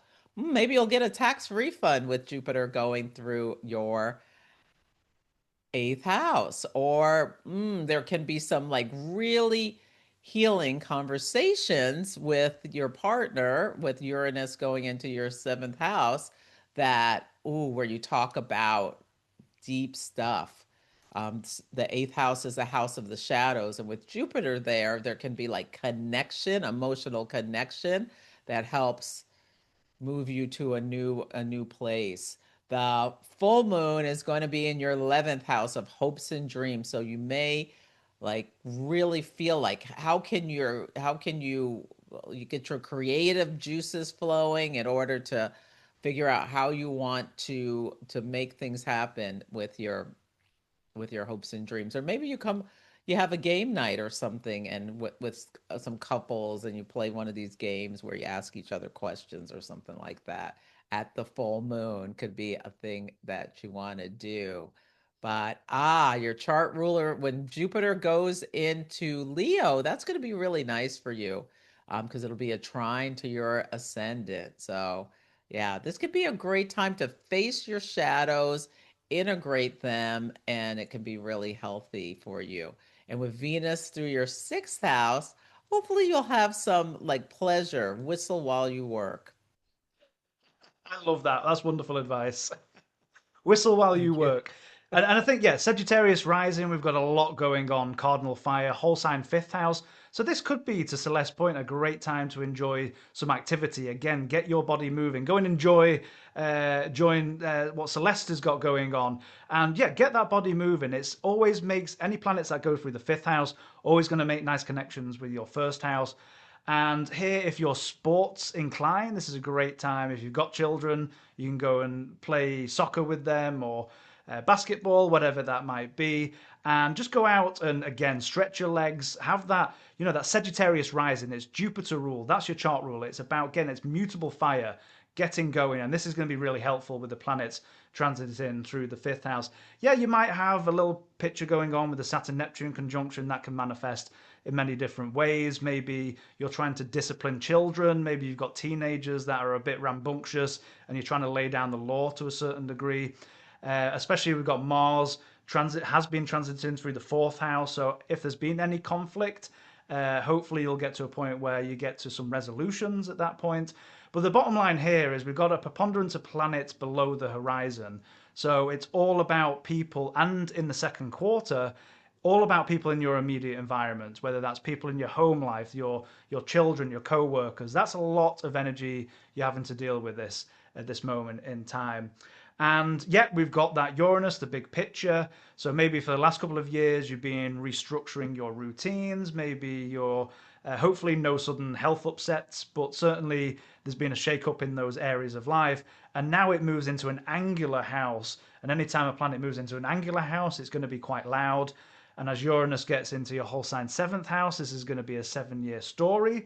Now, to Celeste's point, this can manifest many different ways. You might suddenly get, if you're single, a new partner that just comes out of the blue and something that really ignites your fire for life again through a different partner. It could be, on the shadow side, if you're being with a partner for a long time, that either you get itchy feet or your partner just changes overnight and they've become like a new person, or things start to just seem a little chaotic. I mean, this is again going to be a long story, and you're going to have to figure this out over the next couple of years. But again, I do love your chart rule. It is exalted. Yes, it's in the eighth house. It does not see the ascendant. But to Celeste's point, maybe you get a nice juicy tax return that you can spend going out and doing some creative endeavors at this point in time. And I do like, to Celeste's points again, Jupiter going through your whole sign ninth house eventually, and it's going to make nice connections with the ascendant. So again, a bit more pep in your step as we get some of these planets into fire. And for you, for a fire sign rising, that's going to be a buoyancy, I think, for you as we go through. Wonderful. Okay, into our Capricorn rising friends. Celeste, your thoughts? Yeah, so Capricorn Rising, all of this Aries energy is going to be in your fourth house of home, family, foundation. So there may be focus there. So if you can, with your work schedule, if you cannot not pack it up too tight, because there may be surprises and unexpected things that come in that need your attention right away, especially when Uranus goes in your sixth house. It could be, you bring home a puppy and that puppy is tearing up your house. So you may be focused on training or something like that during this time. Yeah. So there could be a little excitement, disruptions in your day-to-day routines with Uranus going through your sixth house, or you make some big turning points or changes. Like you could maybe think about doing something to, improve your health. Um, there's a full moon in your 10th house, so something may be coming to your conscious attention about your work, or like with all this, AI is expected to take over, be able to do a lot of white collar job functions. So this is just something to be aware of. And does it stimulate in your fourth house, your most private self, feelings of survival mode? Just pay attention to what's really going on within you rather than just putting on a stoic face, like really, really, really recognizing it. Jupiter has been going through your seventh house, so hopefully there's some nice things happening for your partner or with your partner if you have one, or your best friend types or business partners, or if you have a business, your clients, you're maybe like really growing and learning through your clients, or drawing in ones with the resources to pay you what you're really worth. Could be what's going on at this time. And great time to journal with all that in your third house, that Pisces energy. Because, and pay attention, like when you're going a walk in your neighborhood, look for signs and signals. Like you'll be seeing things, and maybe you see a bluebird and it's meaningful to you in some way. So pay attention to what you're seeing in the outside world. It may be a message for you. And then you can journal, and maybe it comes through the writing. Wonderful advice, Celeste. And I say this every month, and I'm going to keep saying it, that I want to give all my Capricorn Rising friends a hug, because for some of you, this has been quite turbulent times. You've got your chart ruler, we've got that Saturn Neptune conjunction, Saturn in its fall in an angular house. So there might be a lot going on beneath the surface in your private life, a preponderance of planets below the horizon. I know for some of you, it's been difficult in terms of some of the home life, some of the communications you're having.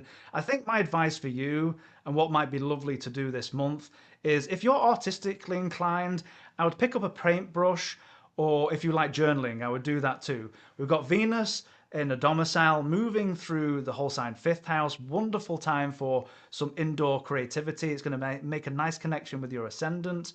And I would just, again, pick up a paintbrush. I just think what pops into my mind is, you remember Bob Ross with the big hair and just being very calm and just right, drawing pictures. I would love, this would be a nice therapeutic thing for all my Capricorn rising friends, just to indulge in a bit of creative pleasure. And I think this is compounded by, we've got an exalted Jupiter, angular, seventh house. So to Celeste point, hopefully you're getting some support from partners or one-on-one very close relationships. And it rules the third house. So I think what's going to be helpful for you is maybe do some journaling. And with Jupiter ruling the 12th house, maybe if you have very vivid dreams, maybe start journaling or drawing your dreams might be quite therapeutic as well with some of these connections. And yeah, to Celeste's point, the Uranus is going to be a big story.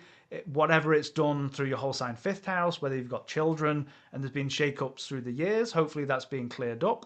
And this might, it might pertain to again your creative ability. But as we get into the whole sign sixth house, you're gonna have a whole 7 year story of all the themes of, whether that's day-to-day work, your routines. It might be worth thinking, especially as Saturn is moving through your whole sign fourth house and Uranus goes into the sixth house, maybe thinking about doing something like feng shui, or looking around the home to move things around to maybe clear up some of the energies that's going on. Just a bit of a shake up in that area of life might be helpful, and again therapeutic for you Capricorn risings who might have been going through the ringer at this moment in time. But yeah, I would say this month, creative enjoyment, use that as an outlet, and I think that'll be nice for you this month. Okay, into our Aquarius rising friends. Celeste, your thoughts? Okay, Aquarius. So there's all this Aries energy is in your third house. There's a spotlight on how you think and communicate. And with the Saturn Neptune conjunction, I'm feeling like, and the full moon in your ninth house, is there something you want to communicate to the public, or to, like, do you want to start a podcast? Do you want to write a book? Do you want to teach a class or something?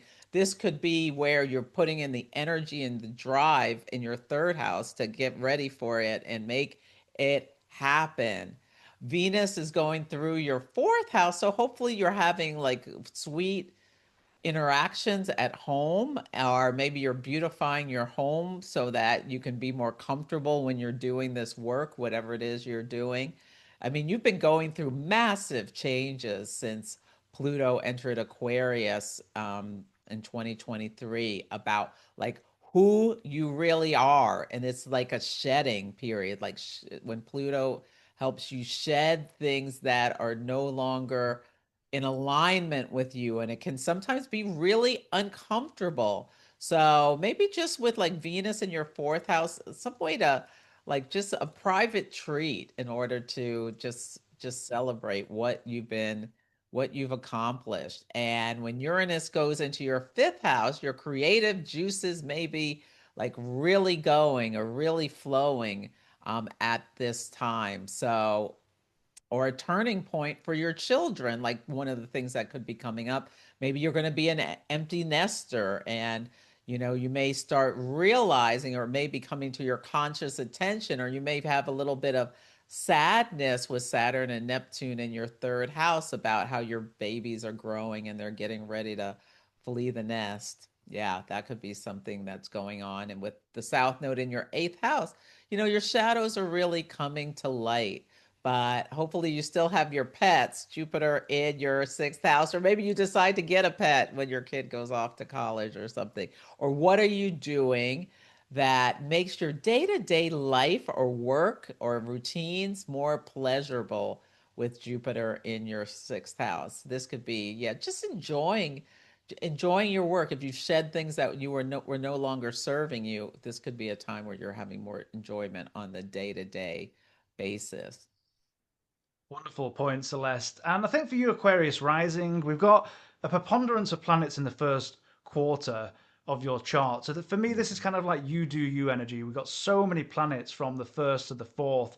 So to Celeste's point, you might be going through a lot of transformations, like as she said, talking about shedding. We've got Pluto in there for the first house for the best part of 20 years. We've got the chart ruler now in the third house. So even if there's might be some difficulties, I do like the outlet of Venus in her domicile being angular in your chart, moving through the whole sign fourth house. So if you want to beautify your home or change things up, this be a nice time, or just have nice time with people in your home life. This is going to be a great time for that. I would also say you might have a lot of activity going on in your work life. Yes, Jupiter is exalted, it's in the sixth house, but it might just be expanding the area of routines, your day to day stuff, especially as Mars and Mercury move into your whole sign third house. This is going to have a stellium of planets in the third house. So communication is going to be a key theme. So you might just be inundated with emails or connecting, all of these different points. But I really like what Celeste said because we have the full moon in the ninth house.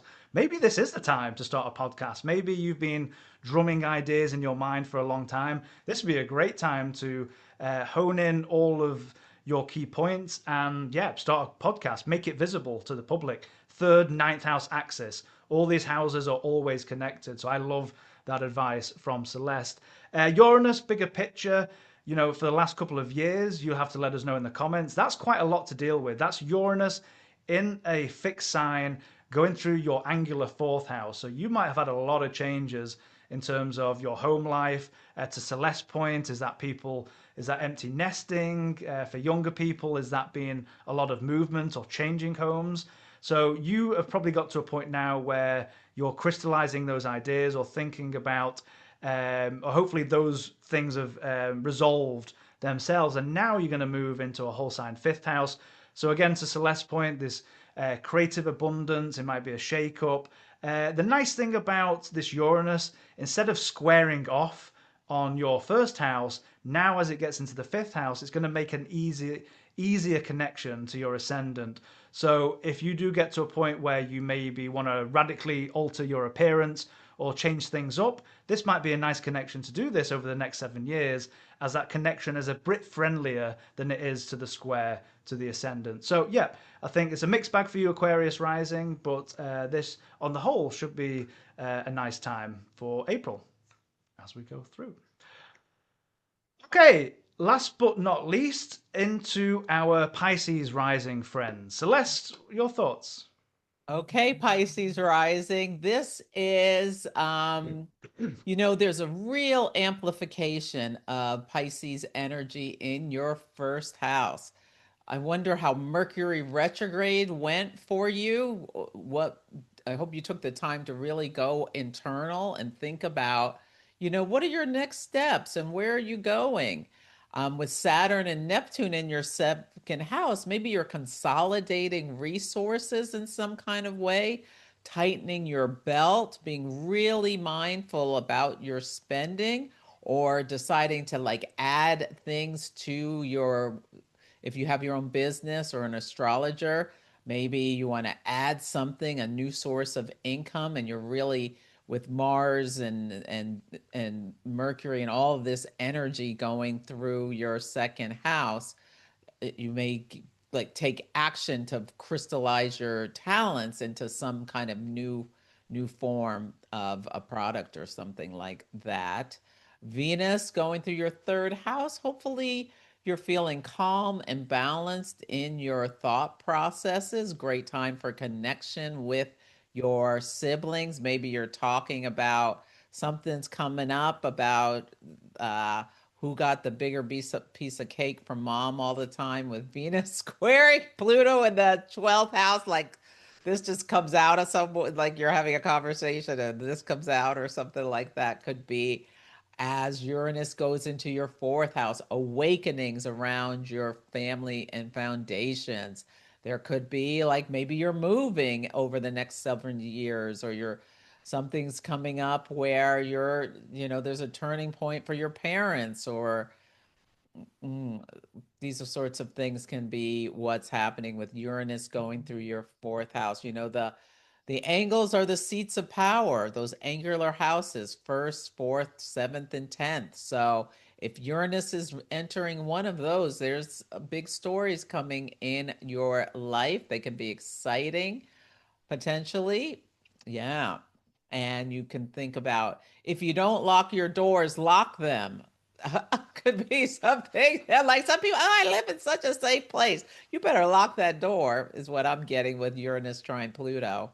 Anyway, so the full moon in your eighth house is there can be emotional recognition of your shadow energies in terms of Libra, about how much you feel like if you have a savior complex being a Pisces rising, and about how much you psychologically depend on other people's and their interactions with you for your personal sense of value, sense of worth, with all that energy in your second house.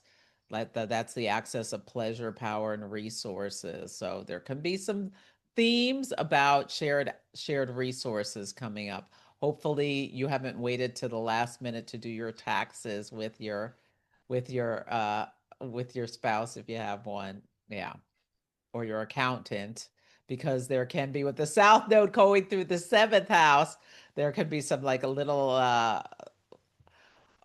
like feelings of drain a bit from the interactions, or maybe your partner is just they're going through a little bit of a tough time with the South Node, or having to let go of things that maybe they didn't want to let go of. Could be something that's coming up for them. But you may be an artist at heart and doing creative things with Jupiter in your fifth house. That can be a great way for you to self soothe. Wonderful points and advice, Celeste. And for you, Pisces rising, we've got a preponderance of planets in the first quarter. So in the left bottom half of the chart, this is you do you energy. And to compound all this energy, we've got the North Node in the first house. So yes, in life we always have to take other people's thoughts into account. But really, what these planets are doing right now is kind of saying to you, what do you want, Pisces rising? What do you want out of life? You're probably having to think this through. We've got Mercury had been retrograde, now direct in your first house. Mars. Hopefully, you've not had any minor accidents if that's gone over your ascendant, but maybe it's just given you a bit of a rush of energy to be like, this is what I want out of life and this is what I want to do. And in terms of career, this might be going okay. We've got an exalted Jupiter, which is your chart ruler, ruling the 10th house. So hopefully these matters of career have been quite helpful and buoyant for you. And I keep saying this, but I do love the exalted Jupiter for your chart ruler, and it's direct now. So take advantage of this while it's still there before it moves into Leo. And to Celeste's point, still a great time if you're artistically inclined. Pick up a paintbrush, use these artistic gifts that you have if you enjoy those kind of things, and this is a great time to do that. We also have, that financial picture might be coming up because we have the Saturn Neptune conjunction in the second house. This is going to be a long time over the next couple of years. And with the full moon highlighting the eighth house, just double check you're crossing your T's and dotting your I's when it comes to taxes. But this financial theme might be something that doesn't happen straight away, but it might come over time with these planets highlighting here. But I think with that Venus in a domicile ruling the eighth house, that might be quite helpful for the next couple of weeks. Uranus is going to be a whole different picture, so you might have seen radical changes through the whole sign third house, whether that's how you relate to your siblings, whether that's how you deal with people in your local environment. Now we're going to go into an angular fourth house. So Uranus is going to be angular to Celeste point over the next 7 years. You could be thinking about moving, things of the home life. Again, with Uranus, expect the unexpected, but this is something that's going to be over a long period of time that you've got to keep your eye out for of this time. But other than that, enjoy those creative, abundant talents and have fun this month. Wonderful, fantastic. Okay, Celeste, as always, thank you so much for not only going through the energies of the weeks through the weeks, but all of the rising signs. And to ask you not only where people can find you if they're new here today, where can they find you and what's coming up for you? What's going on with Celeste? Yeah, so they can find me at astrologybyceleste.com as my website. You can come for a personal reading or check out my shop page for products I recommend and classes and things like that. My event page talks about all the things that are coming up. What's most coming up really soon is my Cosmic Fire Challenge I'm doing with Charlotte Goodnight, where I do the astrology and she's doing movement. We start April 9th, the day that Mars goes into Aries, to help us metabolize the fire healthfully. I'm at Astrology by Celeste. You can sign up for that on my events page. It's only $30 for 5 weeks. And you can find me at Astrology by Celeste on all the socials. Instagram and YouTube are my main platforms, but I am just loving threads. I say whatever I want on threads. Yeah. That's coming up. Sometimes I do my little Oracle of Oakland riddles that come through, and then I'll drop in the how they show up. And the Celestial Insights podcast is here to help you navigate the energies of the week like a boss. You get a theme, three big transits to look out for, and a word of the day. You can find it on Apple, Spotify, my YouTube page, all the things.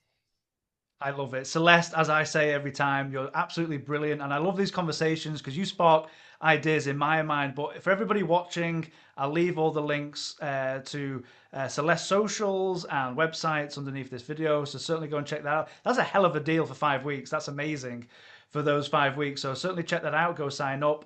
And of course, the transits class is coming up. I would suggest signing up as soon as possible because those sell like hotcakes every semester. So go ahead, sign up for Celeste Transits class. Of course, you do need a background. You have to know your planets, houses, signs. You do need a little bit of background, of course, to understand the transits, but doing that is brilliant. So Celeste, thank you so much for your time as always, and I can't wait to do this again in what will we be doing? We'll be doing Cancer season. Correct, that's right, Cancer season, yeah, and we'll be looking forward to that one as well. Yes. Well, thank you so much. I always love our conversations. We make a great team. We do, I love it. Take good care. Wonderful. Thank you, everybody, and see you next time. Cheers.